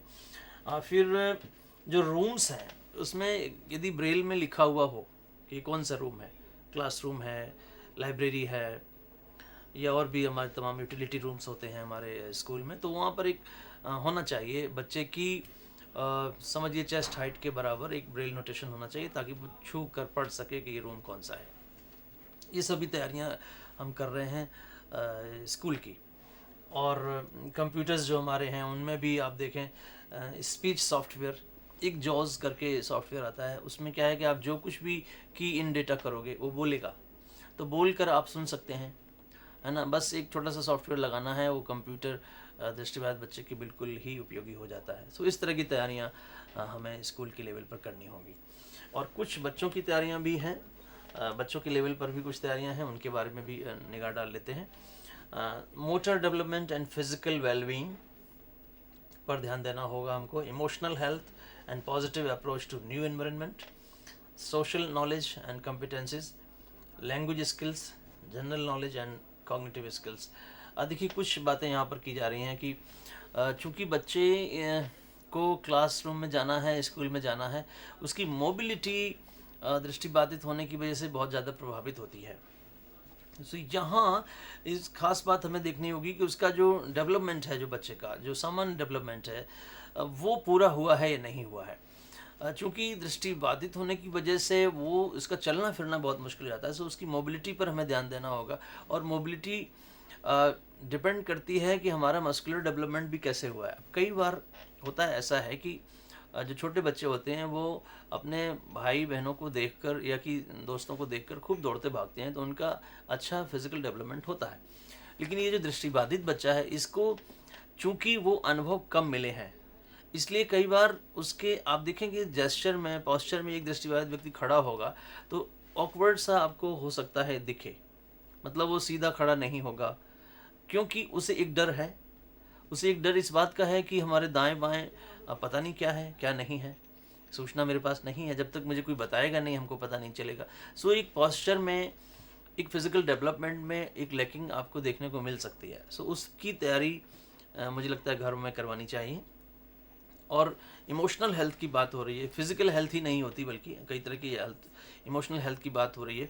यहाँ पर फिर से एक बार वही आपकी जो बातें हैं, जो जो इमोशंस हैं हमारे, उसमें कई बार हम ऐसा महसूस करते हैं कि हमारे साथी, हमारे परिवार के लोग ही हमारे पर ध्यान नहीं दे रहे हैं, तो हम इमोशनली इल हेल्थ हमारी हो जाती है। यदि हमारे दोस्त ना हों, यदि हमारे परिवार के लोग हमको ज़्यादा अपने साथ न रखना चाहते हों, तो हम इमोशनली इल हो जाएंगे। ऐसी भी समस्याएं बहुत ज़्यादा पाई जाती हैं। उसके बाद सोशल नॉलेज, लैंग्वेज स्किल खास बात है। देखिए बच्चों की, दृष्टिबाधित बच्चों के लिए मैं खास कहूँगा, यदि इन पर ठीक से ध्यान दिया जाए तो ये भाषा पर बहुत अच्छा विकास कर देते हैं, इनकी बहुत ही अच्छी लैंग्वेज डेवलप होती है। और लेकिन यदि ध्यान नहीं दिया जाएगा तो बहुत कमी भी रह जाएगी। सो यहाँ पर बहुत ज़्यादा हमें ध्यान देना होगा कि उनकी लैंग्वेज स्किल बहुत अच्छी हो, क्योंकि वो एक नए वातावरण में जा रहा है, घर से निकल कर स्कूल में जा रहा है, तो उसको लोगों की बात सुनकर ही अपनी बात रखनी है। कम्युनिकेशन या लैंग्वेज की बात चल रही है, सो यहाँ पर नॉन वर्बल कम्युनिकेशन नहीं होता। कई बार हम लोग साथी को केवल बिना शब्दों से कुछ कहे इशारे से ही बुला लेते हैं, ये सब बातें वहाँ नहीं होंगी। सो यहाँ पर हमें बच्चों को नाम से बुलाना होता है। सो लैंग्वेज का हमें डेवलपमेंट करना चाहिए, इस पर बहुत ख़ास गौर करना चाहिए। और एक जनरल नॉलेज की जो बात है वे भी मैं थोड़ा सा ज़रूर हमें ध्यान देना चाहिए, क्योंकि मैं बार बार यही कहूँगा कि ब्लाइंडनेस की वजह से बहुत से अनुभव बच्चे के कम हो जाते हैं, लिमिटेड एक्सपीरियंस उनका हो जाता है। और उसका भी कारण है क्योंकि परिवार में कई बार ऐसा होता है कि जहाँ पर सामाजिक घटनाओं में परिवार के अन्य बच्चे जाते हैं माँ बाप के साथ, ये बच्चे कई बार नहीं भी जा पाते हैं, है ना। वो तमाम एटीट्यूड या पड़ोसी क्या कहेगा सी वजह से कई बार ऐसा होता है कि उसको घर में बैठने के लिए कहा जाता है, तो उसकी एक सामान्य जानकारी का स्तर भी कम ही रह जाता है। तो यहाँ पर भी हमें ध्यान देना होगा कि वो भी उसका अच्छा सा विकास हो सके। सर, क्योंकि हम चाइल्ड रेडीनेस के बारे में बात कर रहे हैं और आपने बोला कि अपॉर्चुनिटीज़ उनको कम दी जाती हैं जी, तो सर बच्चा किस एनवायरनमेंट से आ रहा है, क्या उसके रेडीनेस पर उस एनवायरनमेंट का प्रभाव पड़ता है? बिल्कुल पड़ता है, उसका ही प्रभाव पड़ता है। किस वातावरण से वो निकल कर आ रहा है, घर में किस तरह का वातावरण है, घर के आसपास के लोग जो हैं, जैसे मैं आपको बताऊं कि बच्चे अपने साथियों के साथ बहुत कुछ सीखते हैं। अब मान लीजिए हमारा जो प्ले ग्रुप है, जो खेल वाला जो समूह है, जहाँ पर हमारे बच्चों के साथ खेल हमको होना था, खेल में सम्मिलित होना था, वो यदि हमारे साथ ना हो सके तो हमारा ज़रूर डेवलपमेंट पीछे रहेगा। सो हमारा बहुत डिले आपको देखने को मिलेगा कि बच्चा आपको पीछे लेग बिहाइंड आपको मिलेगा, वो उतना एट पार नहीं होगा। सो आपने बिल्कुल सही कहा कि एनवायरनमेंट का बहुत बड़ा असर पड़ता है। सो व्यूअर्स, अभी हमें अपने डिस्कशन से ये पता चला कि इंक्लूजन आने में there are so many hurdles की अगर हम बात करें तो inadequate knowledge of the teacher, braille related equipments या फिर और इक्विपमेंट्स कैसे यूज़ करने हैं टीचर्स को ये नहीं पता होता, किस तरह से स्कूल का एनवायरनमेंट सुटेबल नहीं होता बच्चे के लिए। और इंक्लूजन लाने के लिए 2 things are very important. First is the child's readiness, बच्चा कितना रेडी है एक इंक्लूसिव एनवायरनमेंट में सर्वाइव करने के लिए, स्कूल में सर्वाइव करने के लिए। उसकी नॉलेज, उसकी कॉग्निटिव स्किल्स, उसकी इंटर और इंट्रापर्सनल कम्युनिकेशन स्किल्स कितनी है, उसका मोटर डेवलपमेंट का लेवल कितना है, ये। और दूसरा हम देखते हैं स्कूल रेडीनेस की स्कूल का एनवायरनमेंट कैसा है, वो बैरियर फ्री है या नहीं। If there are certain type of barrier तो वो बच्चे की प्रोग्रेस में या फिर ये कहा जाए कि उसके इंक्लूजन में प्रॉब्लमैटिक हो सकते हैं। We will be right back after a short break.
Back viewers. Break पे जाने से पहले हम चर्चा कर रहे थे development of inclusive education for visually impaired, और हमने ये जाना था कि किस तरह से हर्डल्स चाइल्ड रेडीनेस और स्कूल रेडीनेस की वजह से इंक्लूजन सफ़र करती है। सर, अब हम ये जानना चाहते हैं, क्योंकि हमने देख लिया कि चाइल्ड रेडीनेस और स्कूल रेडीनेस कितना इम्पोर्टेंट है इंक्लूजन को लाने के लिए। जी। अगर हम इंक्लूसिव स्कूल की बात करें सर, तो वो किस तरह से होने चाहिए? हाँ, देखिए, ये इंक्लूजन की रियलिटी को एक्चुअलाइज करने के लिए स्कूल की बहुत बड़ी भूमिका है। और इंक्लूसिव स्कूल कैसा होगा, देखिए, ख़ास बात ये है कि एडमिशन ही देने से मनाही होती है, मना करते हैं स्कूल्स, तो वहीं से बात शुरू करते हैं। और इंक्लूसिव स्कूल कैसा होगा उसकी चर्चा आपके साथ करते हैं। The school which gives admission to all is an inclusive school in which the teachers are trained, enough resources to support CWSN, that is children with special need, parents equal partner in children progress, students with or without disabilities meet at frequent intervals, and social skills also valued with academic skills. So आप देखेंगे सबसे पहली बात यही हो रही है कि वे स्कूल्स जहाँ पर सभी तरह के बच्चों को एडमिशन दिया जाए, पहली कंडीशन यही है कि आप कभी भी किसी भी बच्चे को एडमिशन देने से मना नहीं कर सकते हैं। ये आपकी तैयारी नहीं है, स्कूल तैयार नहीं है, इट डजंट मीन कि आप किसी बच्चे को एडमिशन देने से मना करेंगे। सो पहली कंडीशन जो है for being a school to be inclusive is that it should be ready to give admission to all type of students. So admission आपको देना होगा सबको। फिर यदि एडमिशन आपने दिया और फिर बच्चों को आपने करिकुलम भी कराना है, पढ़ाना भी है, तो टीचर्स जो आपके अभी ये बातें कर रहे थे कि पेरेंट्स ऑब्जेक्ट करेंगे और क्लास स्लो डाउन हो जाएगा और क्या होगा, तो उन टीचर्स को, और मुझे इक्विपमेंट्स की जानकारी नहीं है, तो टीचर्स की तैयारी, टीचर्स शुड बी ट्रेंड। यहाँ पर थोड़ी सी बात ये कहना चाहूँगा कि टीचर की बहुत बड़ी भूमिका है। किसी भी बच्चों के ख़ास शिक्षा की बात यदि मैं करूँ तो उनको ज़रूर यहाँ पर तैयारी करनी होगी। टीचर प्रिपरेशन की जो बात है उसकी भी अभी डिटेल में आपसे चर्चा करूँगा। सो ऐसा स्कूल जहाँ पर टीचर ट्रेंड है to cater the needs of these special need children, उसको हम इंक्लूसिव स्कूल कहेंगे। तीसरी पॉइंट है enough resources to support this type of children. जो स्कूल रेडीनेस की अभी बात आपसे हमने की, वो जिस स्कूल में हैं जहाँ पर रैम्प्स बने हुए हैं, जहाँ पर बच्चों के लिए learning material in that format है जो बच्चों के लिए एक्सेसिबल हो, जो उसके पास, जिस स्कूल के पास है, उसको हम इंक्लूसिव स्कूल कह सकते हैं। पेरेंट्स की बात कही, पेरेंट्स अभी ये पेरेंट्स शंका जाहिर कर रहे थे कि एक बच्चा भी अगर आ जाएगा तो कैसे हमारे बाकी बच्चों का क्या होगा। यहाँ पर parents of the disabled child, उसको भी उतना ही भूमिका अदा करनी होगी और वो बच्चे की प्रोग्रेस में पार्टनर बनेगा। देखिए, पेरेंट्स टीचर मीटिंग होती हैं स्कूलों में, लेकिन वहाँ पे और ज़्यादा इन्वॉल्वमेंट पेरेंट्स को दिखाना होगा, ख़ास तौर से विशेष जो बच्चे हमारे हैं, जो विजुअली इम्पेयर्ड बच्चों की बात हो रही है, उनके जो माता पिता हैं। एक अनुभव छोटा सा मैं आपसे शेयर करना चाहता हूँ कि कई बार चूँकि ये जो ब्लाइंडनेस है, ये जो दृष्टि बाधा है, ये कुचक्र सा चल पड़ता है। परिवार में अशिक्षा है, गरीबी है, और फिर और भी ज़्यादा मतलब बच्चों की संख्या ज़्यादा है, तो वहाँ पर दृष्टि बाधा ज़्यादा हो रही है। ऐसा एक विशेष साइकिल चल पड़ता है। गरीबी से इसका बहुत सीधा सीधा संबंध है। तो आप देखेंगे कि पेरेंट्स कई बार ऐसा कहते हुए मिलते हैं कि मैं इस बच्चे को स्कूल में मतलब छोड़ने आया हूँ, ऐसा कहते हैं, मैंने खुद सुना है। तो आप देखें, छोड़ने आया हूँ से मतलब क्या है, बच्चा पढ़ने आया है, तो और आप चाहते हैं कि वो सबके साथ कंधे से कंधा मिलाकर पढ़े, और आपके जो देखने वाले बच्चे हैं उनका तो आप पूरा ध्यान रख रहे हैं, तो इसको आपने क्यों निगलेक्ट किया हुआ है। सो ये जो एटीट्यूड है, ये केवल समाज का ही नहीं है बल्कि परिवार का भी है। इनका भी, इन पेरेंट्स को भी देखना होगा और उनको पूरी भूमिका वहाँ पर निभानी होगी। किसी भी ढंग से बच्चा नेग्लेक्ट महसूस नहीं करना चाहिए, पेरेंट्स की भूमिका ख़ास तौर से। तो सर, अगर हम ये बोले कि parents are equal partner in the children progress, definitely, तो सर पेरेंट्स जो हैं वो इंक्लूजन में क्या रोल अदा करते हैं और वो किस तरह से कंट्रीब्यूट कर सकते हैं? डेफिनेटली आप देखें, ऐसा हो सकता है, ऐसा नहीं है क्या कि पेरेंट्स अपने सामान्य बच्चों की शिक्षा पर बहुत ध्यान देते हैं? मुझे तो लगता है कि बच्चों का होमवर्क जो होता है उसमें माँ और बाप दोनों ही बहुत ज़्यादा इन्वॉल्व रहते हैं। सो इस बच्चे के साथ क्यों नहीं, इस बच्चे की जो ख़ास ज़रूरतें हैं, जैसे मान लीजिए, मैं जैसे आपने पूछा कि उनको क्या करना होगा, मुझे लगता है यदि पेरेंट ब्रेल सीख ले स्वयं, तो वो बच्चे की होमवर्क में मदद कर सकता है। उसको बिल्कुल ऐसा नहीं लगना चाहिए कि ये क्या है, ये मैं कैसे करूँगा। जिस तरह से अध्यापकों की तैयारी है, पेरेंट्स को भी तैयार होना होगा, तो वे भी अपनी भूमिका निभा सकते हैं। फॉर एग्ज़ाम्पल, हम being the parent of a blind child ये ना कहें कि हम इसको छोड़ने आए हैं। यदि इंक्लूसिव स्कूल में बच्चा पढ़ेगा तो मुझे लगता है वो घर में रहेगा।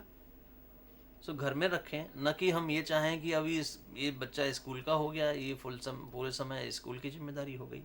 सो वो जो बीइंग पेरेंट हमारी बाकी बच्चों के साथ जिम्मेदारियां थी, वो इसके साथ भी महसूस करें, तो पेरेंट की भी यहाँ बहुत बड़ी भूमिका बनती है। और ख़ास बात मैं इसलिए कह रहा हूँ क्योंकि पेरेंट्स कुछ प्रैक्टिस इस तरह की है, ख़ासतौर से स्पेशल रेजिडेंशियल स्कूल्स में। भारत में बहुत से ऐसे स्कूल हैं जो दृष्टिबाधित बच्चों के लिए ख़ास खुले हुए हैं। वहाँ पर दूर दराज से बच्चे आते हैं, उनका एडमिशन हो गया, बस जी पेरेंट की छुट्टी हो गई, ऐसा नहीं महसूस करना चाहिए। सो उनका भी इन्वॉल्वमेंट ज़रूरी है। उसके बाद आप देखें, जो स्टूडेंट्स हैं with in the class with और विदाउट डिसेबिलिटी, कई बार ऐसा होता है कि बच्चा अध्यापकों की बात उतनी नहीं समझ पाता, लेकिन अपने साथियों की बात समझता है। पीयर ट्यूटरिंग होती है ना। सो ख़ास बात यहाँ ध्यान रखनी होगी कि इस तरह का वहाँ प्रावधान करना होगा कि जो स्टूडेंट्स विद और विदाउट डिसेबिलिटी हैं, वो कम से कम उनकी मीटिंग तो हो, उनमें जो दूरियां ना बढ़ें बल्कि नज़दीकियां बढ़ें। मैं तो कहना ये चाहूँगा ख़ास यहाँ पर कि यदि सामान्य देखने वाले छात्र दृष्टिबाधित छात्रों के प्रति दोस्ती का हाथ बढ़ाएं, मुझे लगता है इंक्लूज़न की बहुत जल्दी रियलिटी लाई जा सकती है। और जब तक उनके आपस में दूरियां रहेंगी, दोस्ती नहीं होगी, तो मुश्किल होगा। क्योंकि हम तो हर समय इस उसमें रहते हैं कि भी काम कम से कम करना पड़े।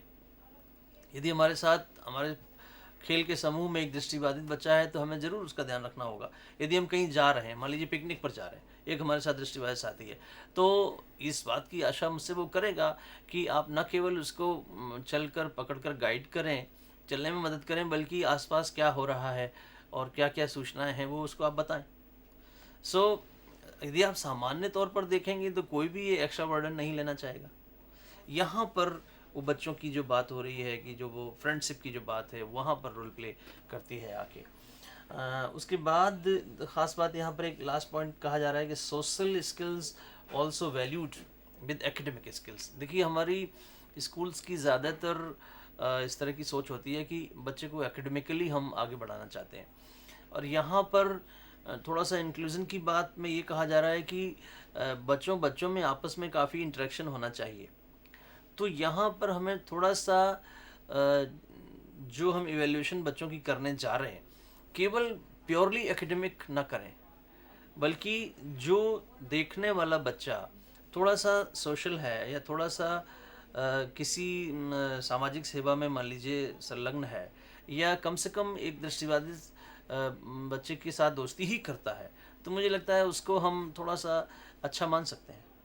सो जो बाकी के जो हमारे नॉन डिसेबल्ड जो ग्रुप है, सीइंग चिल्ड्रन जो हैं, उनकी जो इवैल्यूएशन है उस पर मुझे लगता है सोशल स्किल पर भी ध्यान देना चाहिए, न केवल एकेडमिक स्किल्स पर।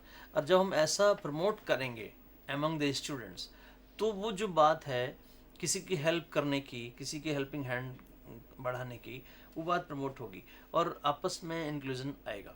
सो ये इंक्लूसिव स्कूल वो हो सकता है जहाँ पर ये सब बातें हों जो अभी मैं आपसे चर्चा की।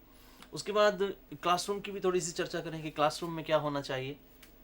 देखें आप, यूनिवर्सली डिज़ाइंड मेथड्स, ये बहुत ही अच्छा वर्ड है यूनिवर्सली डिज़ाइन। ये क्या होती है, इसके बारे में थोड़ी सी मैं एक उदाहरण लेकर आपको चलूँगा तो जल्दी बात समझ में आएगा। देन पीयर ट्यूटरिंग, अभी चर्चा आपसे की, cooperative learning, integrate students personal and resources, curricular adaptations, maintain flexibility and celebrate success। देखें, आपकी जो हमारी methods हैं जो टीचिंग मेथड्स हैं या जो टीचिंग लर्निंग मटेरियल है, यदि वो यूनिवर्सली डिज़ाइंड हो। फॉर एग्ज़ाम्पल मैं एक उदाहरण लेकर आपके साथ चलता हूँ कि कार चलाने में हमको पैर का इस्तेमाल करना पड़ता है फॉर ब्रेक लगाने के लिए, एक्सीलेटर और क्लच वगैरह के लिए। कई बार ऐसा हो सकता है कि मान लीजिए कोई ऐसा व्यक्ति हो जिसको कि पैर में समस्या है या पैर नहीं है। यहाँ पर क्या देखा गया है कि ऐसी गाड़ियाँ हैं जिसमें गियर नहीं है, ऐसी गाड़ियाँ हैं जिसका कि एक्सीलेटर हाथ में है, क्लच हाथ में है। यानी कि मैं ये कहना चाह रहा हूँ कि ऐसी डिज़ाइन की गई वो गाड़ी कि जिसको कि एक फिज़िकली डिसेबल्ड व्यक्ति भी चला सकता है। ऐसा हम शुरू से सोचें कि जो भी हम चाहे वो टीचिंग मेथड बना रहे हों या वो टीचिंग लर्निंग मटेरियल बना रहे हों, ऐसा हो जो सबके काम का हो, केवल वो विजुअल इंफॉर्मेशन ना देता हो, वो दूसरे फॉर्मेट में भी हो। सो ऐसा हम मेथड्स के बारे में सोच सकते हैं जो सबके लिए। और यहाँ मैं ये बात कहना चाहूँगा कि बिल्कुल ही वो बाकी के लोगों के लिए वेस्टेज ऑफ टाइम नहीं होगा।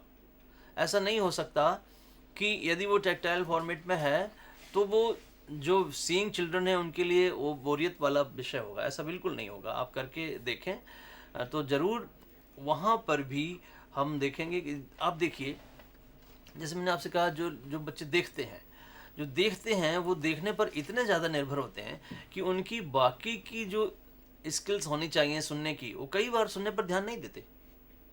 देखने वाले बच्चों की बात कर रहा हूँ, उनके सामने इतना ज़्यादा विजुअल स्टिमुलाई है कि वो टीचर ने क्या कहा इस बात पे ध्यान नहीं है।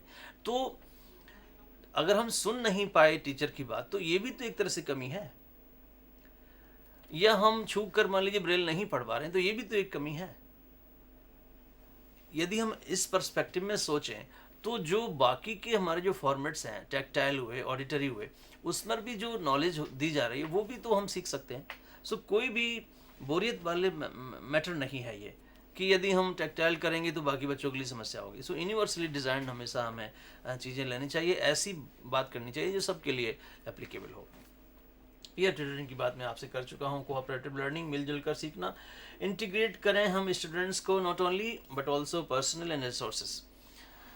देन करिकुलर एडेप्टेशंस, ये जहाँ कहीं भी होगा, जहाँ कहीं बच्चों को आपने इंटीग्रेट किया हुआ है, बाकी के जो पर्सनल हैं, जो टीचिंग के नॉन टीचिंग स्टाफ की मैं बात कर सकता हूँ स्कूल के लेवल पर, उनको भी आप अपने साथ जोड़ें।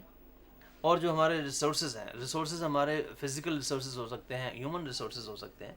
सो वहाँ पर भी हम ऐसी कोशिश करें कि सभी साथ में, सबको साथ में लेकर चलने की बात हो। तो आप देखेंगे कि हमारा जो लक्ष्य है वो और आसानी से प्राप्त हो सकेगा। करिकुलर एडेप्टेशन, पाठ्यक्रम में कुछ अनुकूलन किया जा सकता है कि कैसे हम वही जो यूनिवर्सली हो, सबके लिए जो लागू हो सके।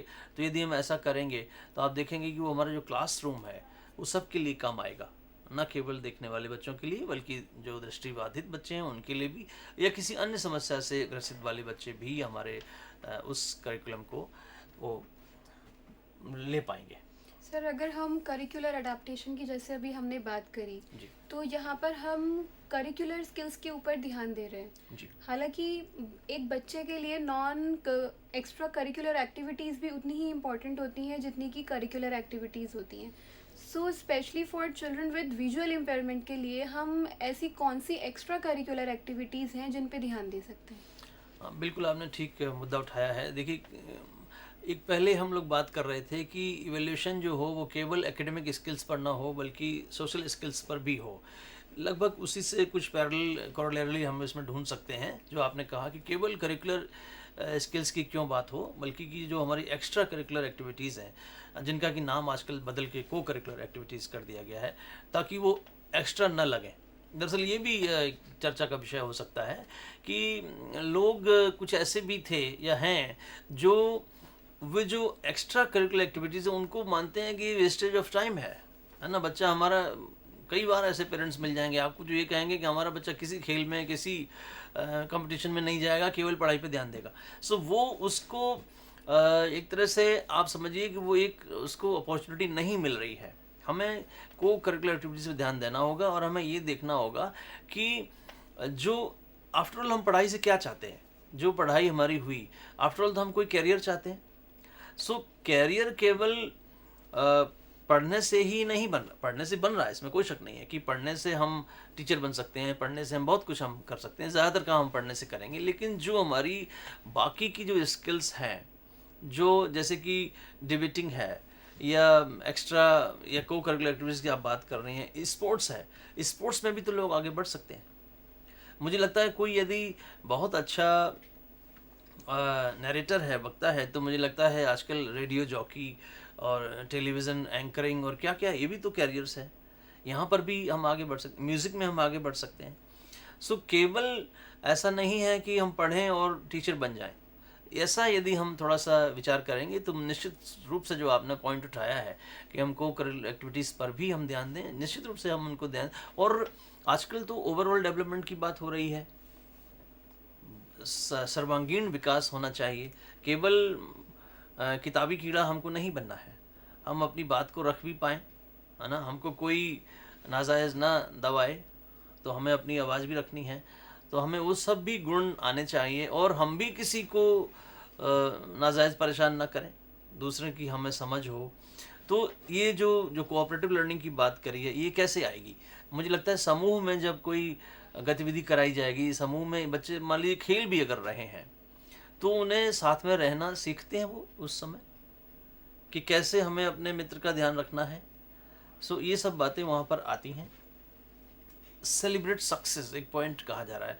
देखिए ये छोटा सा लग सकता है, लेकिन ये बड़ा अच्छा पॉइंट है कि जब कभी भी बच्चा थोड़ा सा भी आपके सामने कुछ अच्छा काम करे तो हम सेलिब्रेट करें, हम उसको तुरंत जो है एक फीडबैक दें, एक उसको रीइंफोर्समेंट मिलना चाहिए from the teachers and from other students also. एक इस तरह का इन्वायरमेंट होना चाहिए और ख़ास तौर से विकलांग विद्यार्थियों के साथ ऐसा ज़रूर होना चाहिए कि जब कभी भी उसने किसी एक्टिविटी में भाग लिया या कि कोई किसी काम को सफलतापूर्वक किया, मान लीजिए सवाल ही हल किया, तो एक सेलिब्रेशन होना चाहिए विद इन द क्लासरूम और आप देखेंगे कि वो बच्चा और ज़्यादा प्रेरित महसूस होगा। एक लोगों का राय ऐसी भी हो सकती है कि इससे क्या होगा, है ना, आपने एक सवाल हल किया तो हम क्या ताली बजाएं, क्या करें?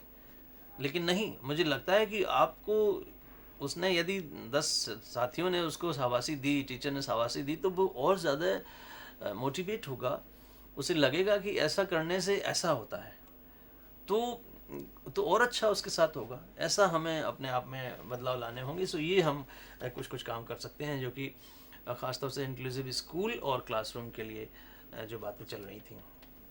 एक दूसरा जो महत्वपूर्ण सबसे ज़्यादा पहलू है वो अध्यापकों का है।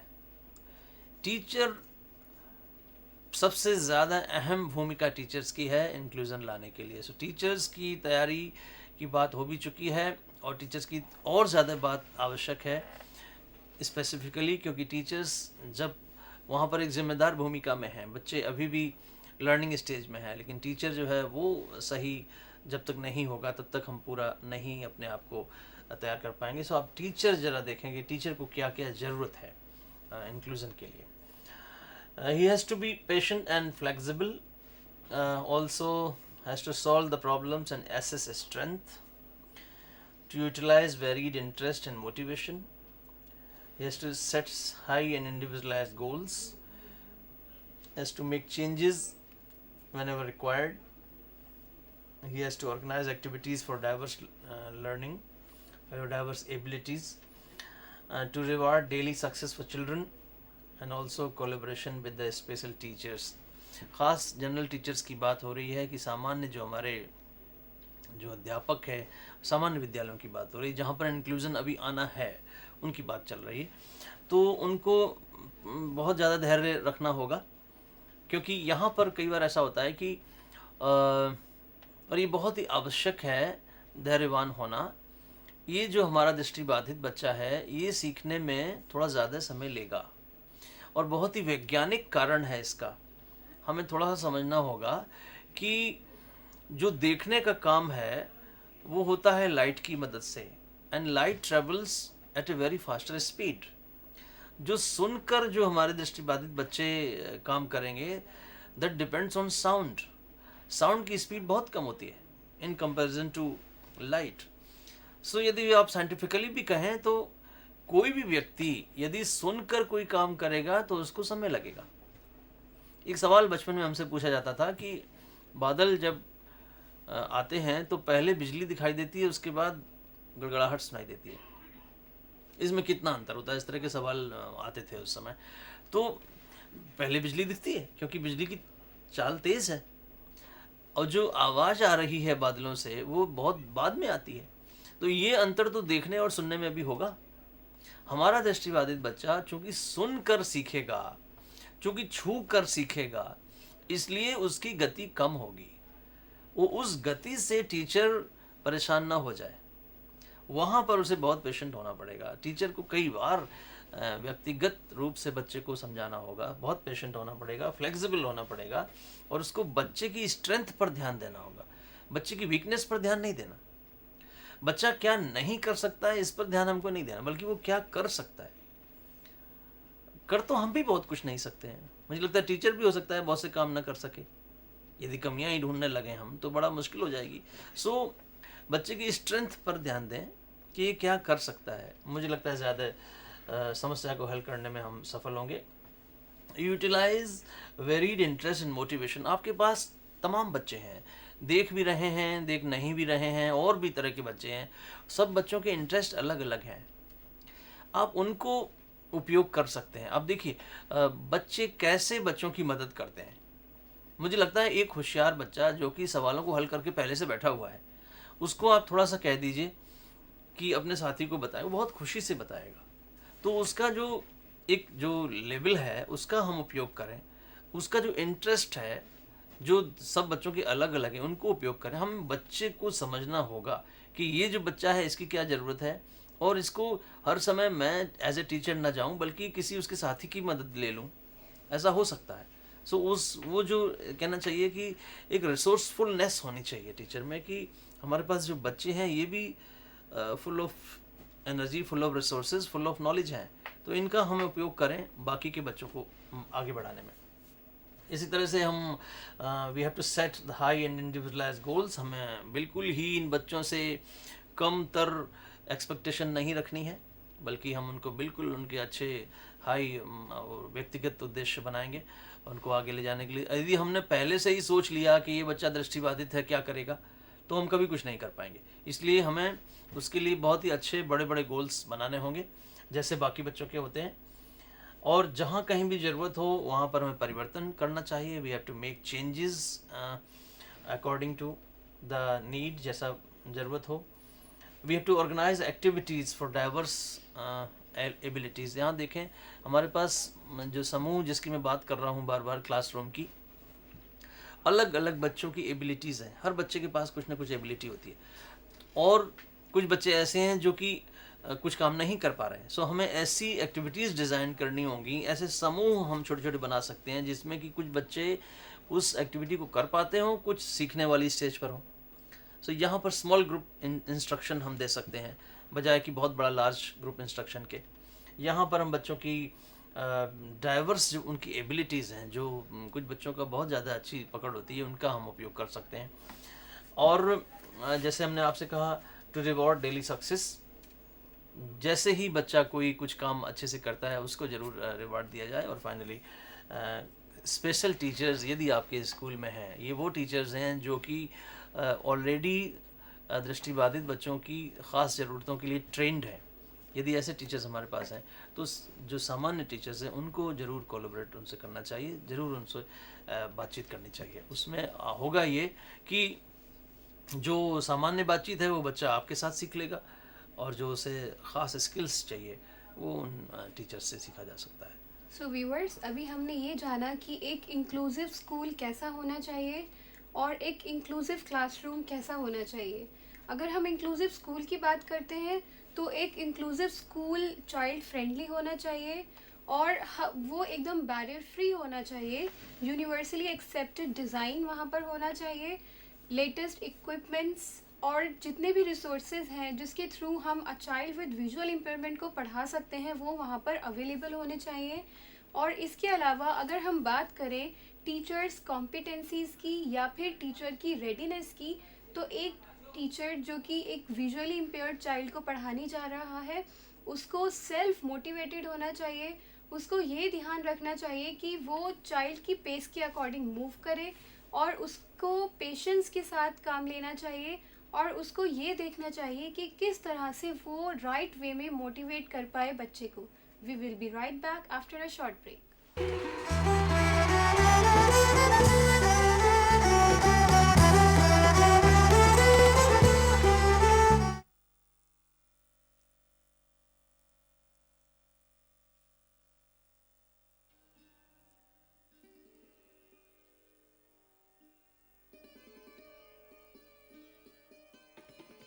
ऑटिज्म एक व्यापक विकासात्मक विकलांगता है जिसके लक्षण जीवन के प्रथम 3 वर्ष में ही दिखाई पड़ते हैं, जैसे असंगत खेल, असमान स्थूल एवं सूक्ष्म गामक क्रियाएं, शाब्दिक संकेतों पर अभिव्यक्ति न देना, Where is the cup? देखो, open your eyes, open करो, open करके, open. नियमित कार्यक्रम परिवर्तन का विरोध करना एवं अवलोकनीय शारीरिक उच्च स्तरीय या निम्न स्तरीय क्रियाकलाप। UNCRPD 2007 सेक्शन 1 ऑफ आर्टिकल 4 निशक्तता के क्षेत्र में कार्यरत प्रोफेशनल के प्रशिक्षण पर महत्व देता है।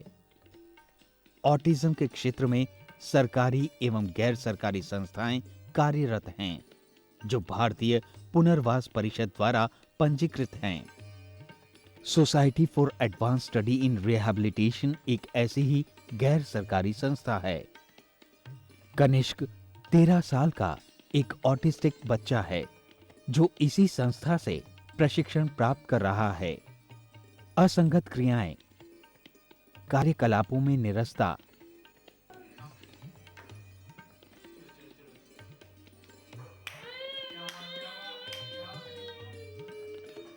असमान स्थूल एवं सूक्ष्म गामक क्रियाएं जैसे बॉडी रॉकिंग और फिंगर रिगलिंग उसमें देखी जा सकती है।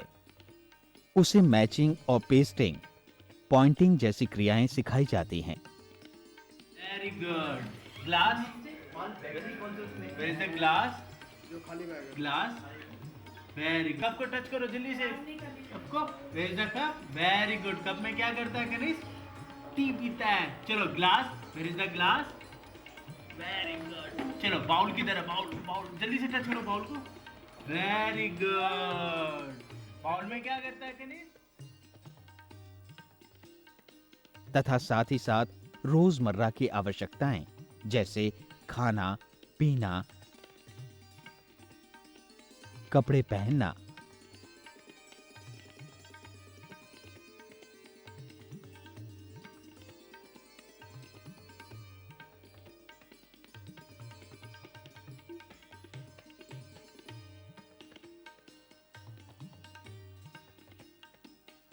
और व्यायाम संबंधी प्रशिक्षण दिया जाता है। ऑटिस्टिक बच्चों को भिन्न भिन्न प्रकार की कार्यविधियां उनके स्तर के अनुसार सिखाई जाती हैं, जैसे कुछ बच्चों के लिए colouring with in one area, matching and identification, fine motor skills, I hand coordination, concept of vegetables, fruits, body parts, colours पर जोर दिया जाता है तथा कुछ को प्रश्न पढ़ के उत्तर देने में और रोजमर्रा की आवश्यकताओं को पूरा करने में सक्षम बनाया जाता है। इसके अलावा राइम्स, डांसिंग, सिंगिंग द्वारा लेजर एंड रिक्रिएशनल एक्टिविटीज में भाग लेने के लिए प्रोत्साहित किया जाता है। इन सभी कार्यकलापों एवं प्रशिक्षण का एकमात्र उद्देश्य उन्हें स्वनिर्भर बनाना है ताकि ये डगमगाते पांव सक्षम बन जीवन के एक एक पायदान पर दृढ़ता से आगे बढ़ें और अपनी मंजिल को पा लें। एक तारा टिमटिमाता उसने आकाश को छू लिया। एक लौ जली कहीं, उसने अंधकार को मिटा दिया।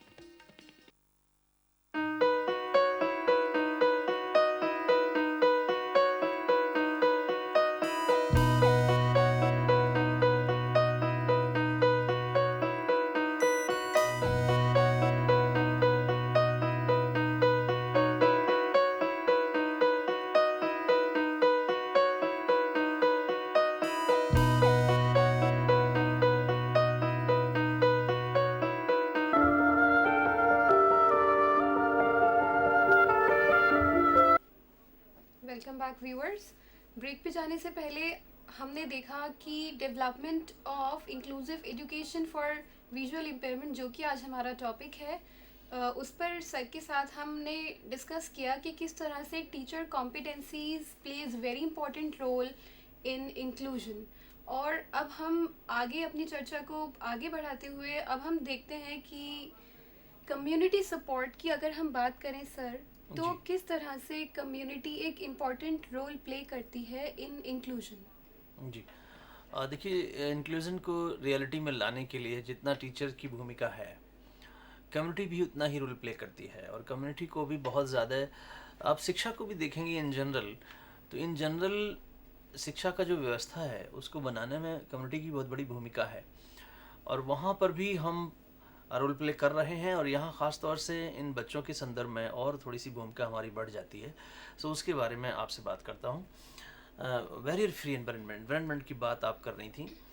It should be barrier free, and barriers may be of many types: physical, psychological, information, attitudinal barriers. Then transport may be one more area, certification, assistive devices, scholarships, financial support, peer support. We have to feel being blind, then only we'll be able to support the visually impaired child. Then toilets, of course, and amenities. This is a service which we'll discuss later on. Let us take one by one. देखिए, इस एक एक करके बात आपसे करते हैं। Barrier free environment बहुत ही महत्वपूर्ण पहलू, और इसके बारे में ये कहा जा रहा है कि हमारा वातावरण जो हो बाधा मुक्त हो। और दृष्टिबाधित बच्चे के लिए बहुत सी बाधाएं हैं वातावरण में, उन सबको हमें दूर करना होगा। और वो बाधाएं जो हैं फिज़िकल तो हैं ही, फिज़िकल से कहीं ज़्यादा एटीट्यूडनल हैं, इंफॉर्मेशन की बाधाएं हैं, और हमारे पास साइकोलॉजिकल बैरियर्स भी हैं। इन सभी को हमें दूर करना होगा। और देखिए क्या किस तरह से ये हमारे साथ रोल प्ले करती हैं। सबसे पहले हमारी मोबिलिटी प्रभावित हो जाती है। हम बीइंग विजुअली इम्पेयर्ड, हम चल नहीं पाते हैं, यहाँ से वहाँ जाने हमारे लिए मुश्किल हो जाता है। सो यहाँ पर हमें ध्यान देना होगा फिज़िकल बैरियर्स जो हमारे हैं। जैसे कि यदि कोई एक बिल्डिंग है और हमारा क्लासरूम मान लीजिए कि फर्स्ट फ्लोर पर है, तो हमारे लिए मुश्किल हो सकती है। और यदि मैं घर से यदि मैं आ रहा हूँ तो और भी मुश्किल बढ़ सकती है। सो एक फ़िज़िकल मोबिलिटी के बारे में हमें देखना होगा कि कैसे हम अपनी क्लासरूम तक पहुँचते हैं। उसके बाद हमारे पास इंफॉर्मेशन बैरियर्स हैं, हमें कुछ सूचनाएं नहीं मिलती कि क्या क्या होने जा रहा है। जैसे मान लीजिए कि कोई क्लास है, तो आज कौन से सर आने वाले हैं या क्या पढ़ाने वाले हैं, या कि यदि कोई सर नहीं आए हैं तो हो सकता है प्रेयर में बाकी बच्चों ने देख लिया और ये नहीं देख पाया। So information is always lacking. यहाँ पर भी हमें देखना होगा कि उस बच्चे के पास सूचना पूरी पहुँचती रहे। एक अच्छी बात मैं आपसे यहाँ करना चाहता हूँ कि मैं बहुत संपर्क में रहता हूँ दृष्टिबाधित लोगों के, और मैं ये कह सकता हूँ कि दृष्टिबाधित लोग बहुत ज़्यादा इन्फॉर्मेटिव होते हैं, क्योंकि वो बहुत ज़्यादा आजकल टेक्नोलॉजी में एडवांस्ड वो यूज़र्स हो गए हैं, और बहुत ज़्यादा वो इन बातों पर ध्यान देते हैं। मैंने साइटेड लोगों से ज़्यादा भी उनको इन्फॉर्मेटिव पाया, तो ये एक अच्छा पॉइंट है। लेकिन मैं जो बात यहाँ उठाना चाह रहा हूँ वो ये है कि छोटे बच्चों के संदर्भ में कि कभी कभी उनको सूचनाएं ना मिल पाती हैं, और वे सूचनाएं जो उनके तुरंत काम की हैं तो वो हमें पहुँचानी होगी। ये एक बैरियर है। एटीट्यूडनल बैरियर की शुरू से मुझे लगता है हम और आप चर्चा कर रहे हैं कि मन में जो हमारी मानसिक स्थितियां हैं कि हम उसको स्वीकार नहीं करते, उसका एडमिशन हम नहीं लेना चाहते, है ना, दूरी बनाना चाहते हैं, मित्रता नहीं रखना चाहते, ये सभी के सभी एटीट्यूडनल बैरियर्स हैं। या कि पेरेंट्स का भी एटीट्यूड बड़ा बदलता रहता है। पेरेंट्स की एटीट्यूड की थोड़ी सी बात करूं और ये इसकी बहुत बड़ी रेंज है। आप समझिए कि ओवर प्रोटेक्शन देते हुए पेरेंट्स मिलेंगे कि मतलब सबका सब काम हम खुद कर दे रहे हैं, बच्चे को कुछ भी नहीं करने दे रहे हैं। बच्चा बड़ा हो गया है फिर भी उसको हम कपड़े पहना रहे हैं, क्या क्या कर रहे हैं, खाना खिला रहे हैं। ये भी उसके लिए अच्छा नहीं है, क्योंकि वो कभी भी फिर नहीं सीखेगा। और from over protection to negligence, neglect किया हुआ है बिल्कुल। सो ये जो एटीट्यूड हमारे हैं ये बिल्कुल ही गलत हैं। हमें कहीं ना कहीं मिड वे पहुँचना होगा। हम उसकी ज़रूरतों पर ज़रूर ध्यान देंगे, लेकिन हम उसको इंडिपेंडेंट भी बनाना चाहते हैं। सो हम ये चाहेंगे कि वो अपनी गतिविधियाँ खुद करे, मदद हम करें लेकिन वो खुद करे, हर काम उसको करके नहीं देना है। सो ये तमाम तरह के बैरियर्स की बात है, और ये हमें वहाँ पर उपलब्ध कराने होंगे, तभी हमारा इंक्लूजन का सपना साकार हो सकेगा। और ये कम्युनिटी का सपोर्ट है। देखिए, ट्रांसपोर्ट, बच्चे को घर से स्कूल आना है तो उसको ज़रूर वहाँ से ले जाने वाला रोज़ कोई व्यक्ति हमको नहीं लगता कि लगातार उसको ला के ले जा सकता है, कि हर समय कोई एक व्यक्ति उसके साथ होगा, मुश्किल है। ट्रांसपोर्ट की सुविधा हमें उपलब्ध करानी होगी। सो ये एक कम्युनिटी इसके बारे में सोच सकता है कि कैसे हम बच्चे को विद्यालय तक ले आएँ। Certification is very much needed. बच्चे की, देखिए हमारे जो जितने भी जो लीगल ऑब्लिगेशंस हैं, चाहे वो PWD एक्ट हो, उसमें ये साफ साफ लिखा हुआ है कि कम से कम 40% डिसेबिलिटी होनी चाहिए, तब आपको विजुअल इम्पेयर्ड होने के लाभ जो हैं, कुछ हमारे शैक्षिक जो है, जो तमाम सुविधाएं हैं, वो सब तभी आपको मिल पाएंगी। सो ये सर्टिफिकेट जो है ये उसके पास होना चाहिए, डिसेबिलिटी का सर्टिफिकेट। यहाँ तक कि मैं कहूँ कि जब एडमिशन की बात आती है तो कई डॉक्यूमेंट्स मांगे जाते हैं। डिसेबिलिटी सर्टिफिकेट में से एक है, बच्चे की एजुकेशनल जो भी उसने किया हुआ है, दूसरा पेरेंटल इनकम, इस तरह के कुछ सर्टिफिकेट्स मांगे जाते हैं, date of birth. So certificate उसके लिए बहुत ही आवश्यक है कि कितनी % की डिसेबिलिटी है। इसमें कम्युनिटी कहूँ या हॉस्पिटल्स का कहूँ या डॉक्टर्स का कहूँ, उनका रोल है। तो वहाँ से हमें ये देखना होगा कि उसको कैसे जल्दी से जल्दी हम सर्टिफिकेट दिला सकें, ताकि वो किसी भी काम में उसके बाधा ना आए। उसके बाद है असिस्टिव डिवाइसेस, उसके लिए जो उपयोगी जो तमाम सुविधाएं हैं, जो युक्तियां हैं, जैसे मैं लो विज़न की यदि बात करूं बच्चों की, तो लो विज़न बहुत सी डिवाइसेस होती हैं। एक की बात केवल करना चाहूँगा, जैसे कि एक मैग्नीफायर होता है। मैग्नीफायर का काम यह है कि वो चीज़ को बड़ा करके आपको दे देता है। सो बहुत ही आसान है, बच्चे को आपने मैग्नीफायर दिया उस बच्चे की ज़रूरत के अनुसार, और जो आपकी नॉर्मल प्रिंट की किताब थी जिसको कि बाकी बच्चे भी पढ़ पा रहे थे, मैंने मैग्नीफायर की मदद से उसको लो विज़न बच्चे के लिए उपयोगी बना लिया। सो ये एक डिवाइस है जो कि बच्चे की असिस्ट कर रही है। सो ऐसी बहुत सी डिवाइसेस हैं, चाहे वो गणित को सीखने की हों या वो चलने फिरने में यूज़ आने वाली हों। सो ये सभी हमें देखना होगा कि उस बच्चे तक पहुँचें। स्कॉलरशिप्स, फाइनेंशियल सपोर्ट बहुत ज़्यादा उपलब्ध है आजकल। भारत सरकार की बहुत सी इस तरह की स्कीम्स हैं, उन सब की जानकारी हमें उपलब्ध करानी होगी।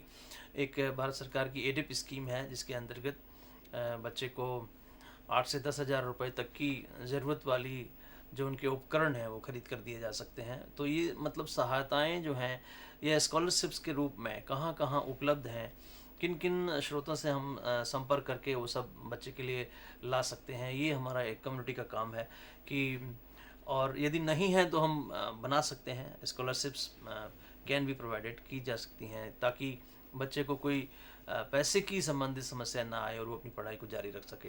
तो इस तरह का सपोर्ट भी एक बार फिर से कम्युनिटी का रोल यहाँ पर आता है। उसके बाद यदि विद्यालय है तो जैसे विद्यालय की जो प्रिपरेशन थी, जो रेडीनेस थी, उसमें ख़ास तौर से टॉयलेट्स कुछ ऐसी हमारे पास होनी चाहिए जिसको कि सभी तरह के बच्चे यूज़ कर पाएँ, है ना। वहाँ पर एक्सेसिबिलिटी कई बार, और ख़ास तौर से इसका मुझे लगता है कि विजुअली इम्पेयर्ड से कहीं ज़्यादा जो व्हील चेयर यूज़र्स हैं या जो फिज़िकली जिनमें मोबिलिटी करने में दिक्कत है, उनके साथ भी उनके लिए भी ये पॉइंट वैलिड हो सकता है। कई बार ऐसा भी होता है कि ज़रूरी नहीं है कि केवल बच्चे के साथ दृष्टि बाधा है, कोई अन्य बाधा भी साथ में जुड़ी हुई हो सकती है। सो मतलब मल्टीपल हैंडीकैप भी बच्चा हो सकता है, वहाँ भी इन सब बातों की ज़्यादा आवश्यकता पड़ सकती है। सो हमें ये देखना होगा, स्कूल को देखना होगा कि हमारे पास जो आने वाले जो बच्चे हैं वो किस किस श्रेणी के हैं, उनके लिए क्या क्या आवश्यकताएं हैं, तो वैसा हमें तैयारी करनी होगी।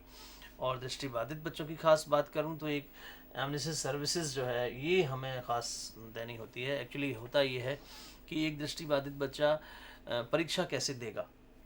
सो यहाँ पर जब तक वो छोटा है, जब तक उसके प्रश्न पत्र छोटे हैं, थोड़ा सा लिखना है, तो वो हो सकता है कि ब्रेल में लिख दे अपना जवाब। ब्रेल एक लिपि है जिसमें वो लोग लिखते और पढ़ते हैं। लेकिन यहाँ कई बार ऐसा होता है कि टीचर्स को ब्रेल नहीं आती, तो बच्चे की लिखी हुई ब्रेल पढ़ेगा कौन, कैसे वैल्यूएशन होगा। यहाँ पर एक बात ये कही जाती है कि बड़े स्तर पर जब जैसे बोर्ड एग्ज़ाम आ गया, हाई स्कूल या उससे ज़्यादा है, जब लेंदी क्वेश्चंस बच्चों को लिखने होते हैं, तो एक राइटर की सेवा, जिसका कि नाम एमनेस्टी सर्विसेज है, प्रदान की जाती है। एक दर्जा छोटा बच्चा होता है जो उसको एक लेखक का काम करता है। तो वो बच्चा को प्रिंट का ही पेपर होगा, प्रिंट की ही उसको आंसर लिखना है, एक बच्चा मिलेगा हेल्प करने के लिए, वो दृष्टिबाधित बच्चा उसको बोलेगा आंसर, ये लिखेगा। सो ये सुविधा भी उपलब्ध कराना कम्युनिटी की भूमिका हो सकती है। इसमें जो हमारे विद्यालय जो पास में अन्य विद्यालय हैं, वहाँ जो बच्चे पढ़ते हैं, वहाँ पर हम संपर्क कर सकते हैं कि भाई हमारे यहाँ इस तरह के बच्चे हैं, तो उनके लिए राइटर सर्विस उपलब्ध कराई जाए। सो ये एक बहुत ही अच्छा पॉइंट है जहाँ पर कम्युनिटी का सपोर्ट आवश्यक है। सो हम देख सकते हैं कि कम्युनिटी का बहुत ज़्यादा की ज़रूरत है करने के लिए, सक्सेसफुल इंक्लूजन लाने के लिए। सर, अभी हमने बात करी कम्युनिटी के सपोर्ट के बारे में, इससे पहले हमने पेरेंटल सपोर्ट और स्कूल कैसा होना चाहिए इन सब के बारे में जाना। जी। Sir, now we just want to know कि एक सक्सेसफुल इंक्लूजन के लिए ओवरऑल हमको क्या क्या चीज़ें चाहिए।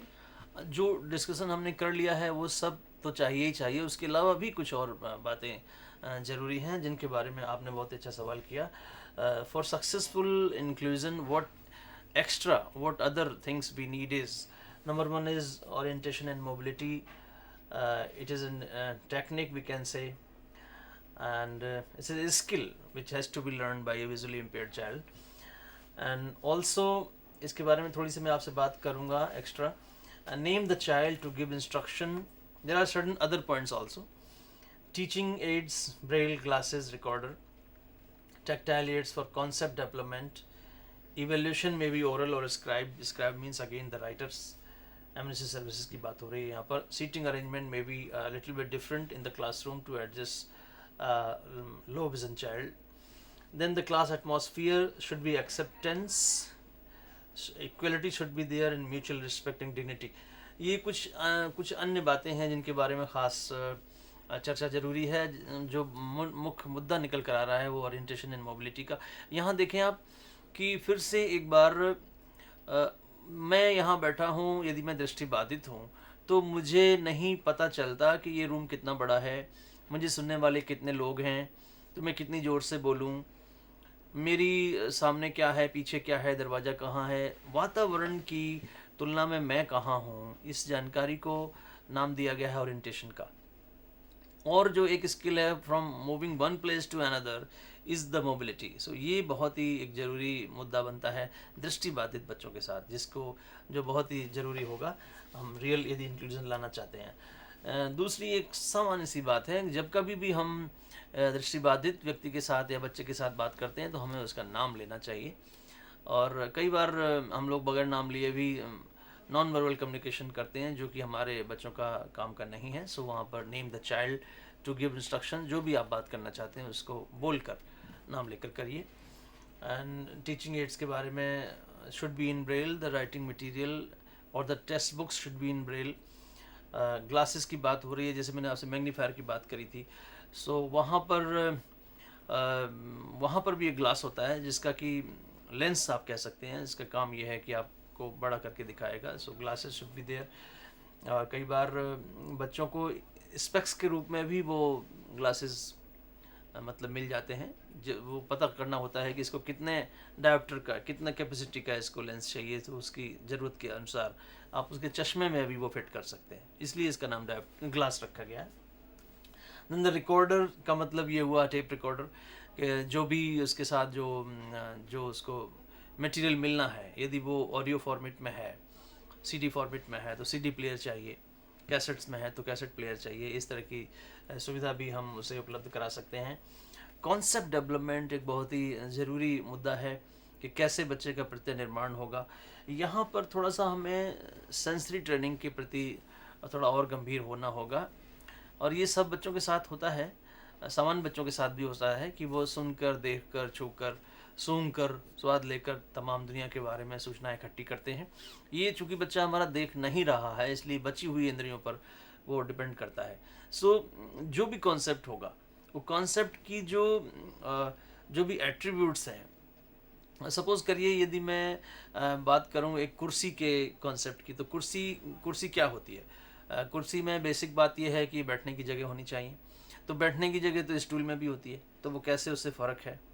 तो हैंड रेस्ट होना चाहिए, बैक रेस्ट होना चाहिए, इस तरह की कुछ एट्रीब्यूट्स ऑफ द चेयर हैं। तो चेयर वो कब होगी?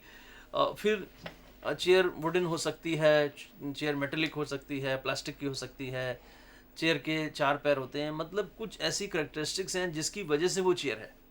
ये कॉन्सेप्ट हम दृष्टिबाधित बच्चे को कैसे देंगे? इसके लिए हमें सेंसरी ट्रेनिंग पर बहुत ध्यान देना होगा, और उसकी जो रिमेनिंग सेंसेस हैं, ख़ास तौर से छूकर वो समझ सकता है, इसलिए टैक्टाइल एड्स की बात हो रही है। सुनकर वो बातें ग्रहण कर सकता है, और यदि मैं और बातें करूं तो फिर सूंघकर भी हमें सूचना मिलती है, वो भी हमें ध्यान देना होगा। इवोल्यूशन की फिर से एक बार बात हो रही है। छोटे बच्चों की, हम छोटे बच्चों से मतलब है जो प्री प्राइमरी स्टेज में हैं, नर्सरी से लेकर कक्षा 1, 2, 3 तक, हम उनका इवोल्यूशन ओरल कर सकते हैं। लेकिन थोड़े दिनों बाद आप देखेंगे कि हमें रिटन एग्जामिनेशन की भी आवश्यकता पड़ती है, तो वहाँ पर फिर से एक बार स्क्रैप सिस्टम, लिखने वाला श्रुति लेखक की सेवा उसको उपलब्ध करानी होगी। और देखिए, एक बात और भी मैं यहाँ कहूँगा कि चाहे आप ओरली एग्ज़ाम ले लें, चाहे आप उसको लेखक उपलब्ध करा दें, लेकिन दृष्टिबाधित बच्चों के लिए मैं ये कहूँगा कि ब्रेल उनके लिए बहुत ही ज़रूरी है, बहुत उनको सीखना ही सीखना होगा। ऐसा बिल्कुल नहीं है कि यदि हमने उनको लेखक उपलब्ध करा दिया तो वो ब्रेल ना सीखें, ऐसा मैं बिल्कुल ही यहाँ पर सुझाव नहीं दूंगा। बल्कि मैं कहूँगा कि अपने आप में इंडिपेंडेंट होना बहुत ज़रूरी है। इसलिए ब्रेल हर बच्चे को सीखनी चाहिए, और सामान्य बच्चे देखने वाले भी यदि सीख लेते हैं तो बहुत ही अच्छी बात है। क्योंकि आप देखेंगे कि बड़े होकर जब आप कोई जॉब के लिए जाते हैं, मान लीजिए टीचर फॉर द ब्लाइंड बनना चाहते हैं, तो आपको उस समय सीखनी पड़ती है। उस समय सीखना बड़ा मुश्किल होता है। सो यदि हमारा जो करिकुलम है, जो बच्चों के लिए जो डेवलप हो रहा है, जैसे आपने कहा जी यूनिवर्सली डिज़ाइन होना चाहिए। सो यदि वो थोड़ा सा इनपुट स्पेशल एजुकेशन का हम कक्षा स्तर पर ही रखते रहें, तो मुझे लगता है वो बहुत ही स्वाभाविक ढंग से हम वो बातें सीख पाएंगे। क्या आप मेरी इस बात से सहमत हैं कि यदि बचपन में माँ की भाषा कुछ और है और पिता की भाषा कुछ और है, तो बच्चा बहुत आसानी से दोनों भाषाएं सीख लेता है? यानी कि उस समय उसकी सीखने की क्षमता बहुत ज़्यादा होती है। उस समय यदि हम उसके करिकुलम में ये बात भी डालें तो हमको नहीं लगता कि वो उसको एक्स्ट्रा बोझ समझेगा, और बहुत आसानी से ये बातें भी सीख पाएंगे हम लोग। उसके बाद सीटिंग अरेंजमेंट, ख़ासतौर से लो विज़न बच्चों के संदर्भ में कहना चाहूँगा कि इनके लिए जैसे लाइट अरेंजमेंट की बात है, लाइटिंग अच्छी चाहिए। तो जिस जगह से लाइट आ रही हो, अब वो लाइट भी जो आएगी वो बच्चे के, मुझे लगता है सामने और बाईं तरफ इससे यदि आएगी तो ज़्यादा अच्छा दिखाई देगा। लाइट यदि हमारे पीछे से आएगी तो हमारी अपनी छाया उस किताब के ऊपर बननी है, तो वो पढ़ने में और मुश्किल होगी। सो लाइट कहाँ से आ रही है ये बहुत ही ज़रूरी है। और वहाँ पर बच्चे को हम खिड़की के पास बैठा सकते हैं, दरवाजे के पास। तो खैर दरवाजे पे तो नहीं बैठाएंगे, लेकिन खिड़की जिससे रोशनी आ रही है वहाँ हम उसको सीट दे सकते हैं। दूसरा, यदि बच्चे में कुछ मान लीजिए वो सुनकर आपकी बातें ग्रहण करना चाहता है, पूर्णतः दृष्टिबाधित है, तो हम उसे आगे की सीटों में बैठा सकते हैं, ताकि वो टीचर के पास रहेगा तो वो बातों को ठीक से सुन पाएगा। तो सीटिंग अरेंजमेंट में हम कुछ अपना ध्यान दे सकते हैं। क्लासरूम एटमॉस्फेयर की बात हो रही है, यहाँ पर फिर से थोड़े से साइकोलॉजिकल एस्पेक्ट्स की बात मैं करना चाहता हूँ। एक्सेप्टेंस उस बच्चे की among the peer group, equality, बराबर की एक समानता का एक जो है भावना बच्चों में होनी चाहिए, और म्यूचुअल रिस्पेक्ट एंड डिग्निटी ये होती भी है और होनी भी चाहिए। सिर्फ इसलिए कि मैं दृष्टिबाधित हूँ, मेरे प्रति लोगों का व्यवहार अच्छा नहीं है, ऐसा नहीं, बल्कि टीचर को यहाँ बहुत ज़्यादा रोल प्ले करना होगा ताकि वो किसी भी तरह की कोई समस्या ना आए। सो ये कुछ पॉइंट्स थे जो इसके लिए बहुत ही आवश्यक हैं। थोड़ा सा आप मुझे समय यदि और दें तो मैं ये कहना चाहता हूँ कि इस इंक्लूज़न की जो तमाम चर्चा हुई है, इससे होगा क्या, उस जिस बच्चे का इंक्लूज़न हम करने जा रहे हैं उसका क्या होना है। सो आप देखें कि it what we will achieve by this inclusion, actually it will add dimensions to the personality. He will become more intelligent, better social skills, communication skills will be there, positive thinking and opinion, better grooming, fitness, posture and mobility, higher success level. ये सभी के सभी एक extra आपकी personality में सब बातें आने वाली हैं। तो आप देखेंगे कि आपकी ओवरऑल जो पर्सनैलिटी बनती है बहुत अच्छी बनेगी इंक्लूजन में। यदि हम मतलब सभी बच्चों के साथ डेवलप होंगे, अलग थलग नहीं रहेंगे, तो हमारे सभी ये सब बातें हमारे पर्सनैलिटी में आने वाली हैं। हम ज़्यादा इंटेलिजेंट होंगे, क्योंकि हम ज़्यादा लोगों से इंटेलिजेंस केवल कॉग्निटिव लेवल पर ही नहीं होता, सोशल इंटेलिजेंस भी होता है।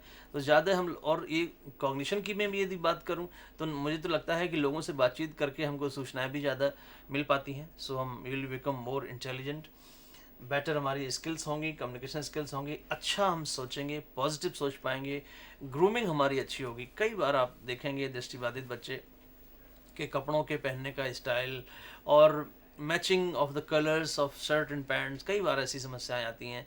बालों को कंघी करना, ऐसे ही आपको लगेगा कि बच्चों का उतना प्रॉपर नहीं हुआ है। लेकिन जब वो इंक्लूजन में शुरू से ढलेंगे तो उनको वो जो पीयर प्रेशर एक होता है, वो जो साथियों के साथ अपनी एक्सेप्टेंस होने के लिए ज़रूरी है, उससे आप देखेंगे हमारी ग्रूमिंग अच्छी होती है, हम और अच्छे से अपने आप को प्रेजेंट करने की कोशिश करते हैं। सो वो आएगा, फिटनेस आएगी, पॉस्चर आएगा। आप देखिए मोबिलिटी हमारी प्रभावित होगी यदि हम अच्छे से अपने आप को, जैसे मैंने आपसे कहा कि यदि मैं एक लगातार एक कोने में बैठा रहूँगा तो हमारा फिज़िकल डेवलपमेंट भी नहीं होना है। लेकिन यदि मैं समूह में हूँ, बच्चे हमारे साथ हैं, हम खेलते हैं, तो हमारा वो भी एक अच्छे से पॉस्चर डेवलप होगा। और आफ्टर ऑल मैं कहूँगा कि हमारा एक हायर सक्सेस लेवल होगा, ज़्यादा हम सफल जीवन में हो पाएंगे।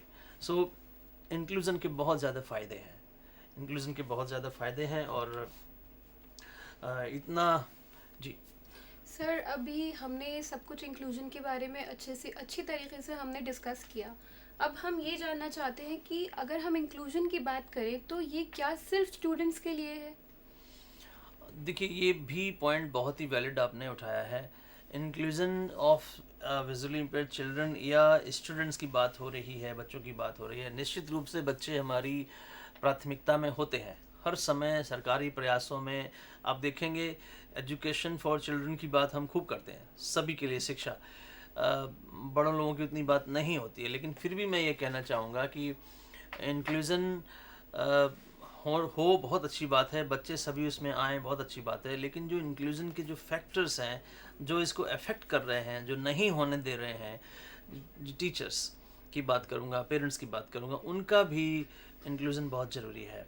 अब देखिए, होता ये है कि हमारी इस पूरे, यदि स्पेशल एजुकेशन की फील्ड की बात करूं, तो जो बहुत ही मतलब ग्रेजुएट, जो बहुत अच्छे ग्रेजुएट हैं, वे इस फील्ड में आते ही नहीं हैं, आना नहीं चाहते हैं। यदि आते भी हैं तो जल्दी से छोड़ के चले जाते हैं। वो हमेशा किसी नई अपॉर्चुनिटी के उसमें खोज में रहते हैं, यहाँ लंबे समय तक काम नहीं कर पाते। एट्रिशन रेट यहाँ का हाई है, आदमी आते हैं चले जाते हैं, यहाँ रुकते नहीं हैं। ये और हमारी जो सर्विस कंडीशंस हैं, यदि मैं टीचर्स की बात करूं तो उनके जो सैलरी के पैकेजेस हैं, उनकी जो काम करने के जो घंटे हैं, वो जो तमाम बातें सर्विस कंडीशंस में आती हैं, वो कई बार एट पार नहीं है। देखिए, हमारे क्या है कि गवर्नमेंट सेक्टर में जितने स्कूल्स हैं वहाँ पे तो एक बार एट पार हैं भी, लेकिन केवल सरकारी प्रयासों से हम इंक्लूज़न न ला पाए हैं अभी तक और न ला पाएंगे। यहाँ पर हमारे बहुत ज़्यादा गैर सरकारी प्रयासों को भी हम लोग बहुत ज़्यादा करते हैं, एनजीओस के बहुत ज़्यादा भूमिका है। वहाँ पर जो टीचर रियली में जो बहुत ज़्यादा काम कर रहा है, आप उसको बिल्कुल ही मतलब बहुत ही कम मिलते हैं वहाँ पर, सैलरी ऑलमोस्ट नहीं, आप समझिए, उनकी बड़ी समस्या है। जब ऐसी परिस्थिति होती है तो वो लोग फिर हर समय नए ऑप्शंस के खोज में रहते हैं। और वहाँ पर जो ट्रेनिंग देकर आपने किसी टीचर को तैयार किया, मान लीजिए आपने किसी को स्पेशल बीएड कराया और वो इन बच्चों के साथ काम करने के लिए तैयार हुआ और उसको काम मिला जहाँ उसको मान लीजिए कि 8,000 10,000 रुपये मिले, यदि मैं इसी की बात करूँ तो वो हर समय ऐसा सोचता रहेगा कि मुझे किसी सामान्य स्कूल में अगर मुझे जॉब मिल जाए, यदि मैं सरकारी स्कूल में चला जाऊँ, तो वो रहता नहीं है। यहाँ तक कि मैं सर्व शिक्षा अभियान की थोड़ी सी बात करना चाहूँगा। बहुत ही अच्छा सरकारी प्रयास है, लेकिन यहाँ पर भी जो जो तमाम मिलने वाली जो सुविधाएं हैं वे टीचर की एट पार नहीं है। जो आपने प्रश्न उठाया कि क्या केवल ये बच्चों के लिए है, निश्चित रूप से इसका ज़्यादातर हिस्सा बच्चों के लिए है और बच्चों के ही भले में हम लोग लगे हुए हैं। लेकिन बच्चों का भला होना है अध्यापकों के माध्यम से, बच्चों का भला होना है पेरेंट्स के माध्यम से, सोसाइटी के माध्यम से। उनका भी इंक्लूजन करना, उनका भी देख रेख करना, उनकी बात भी मानना।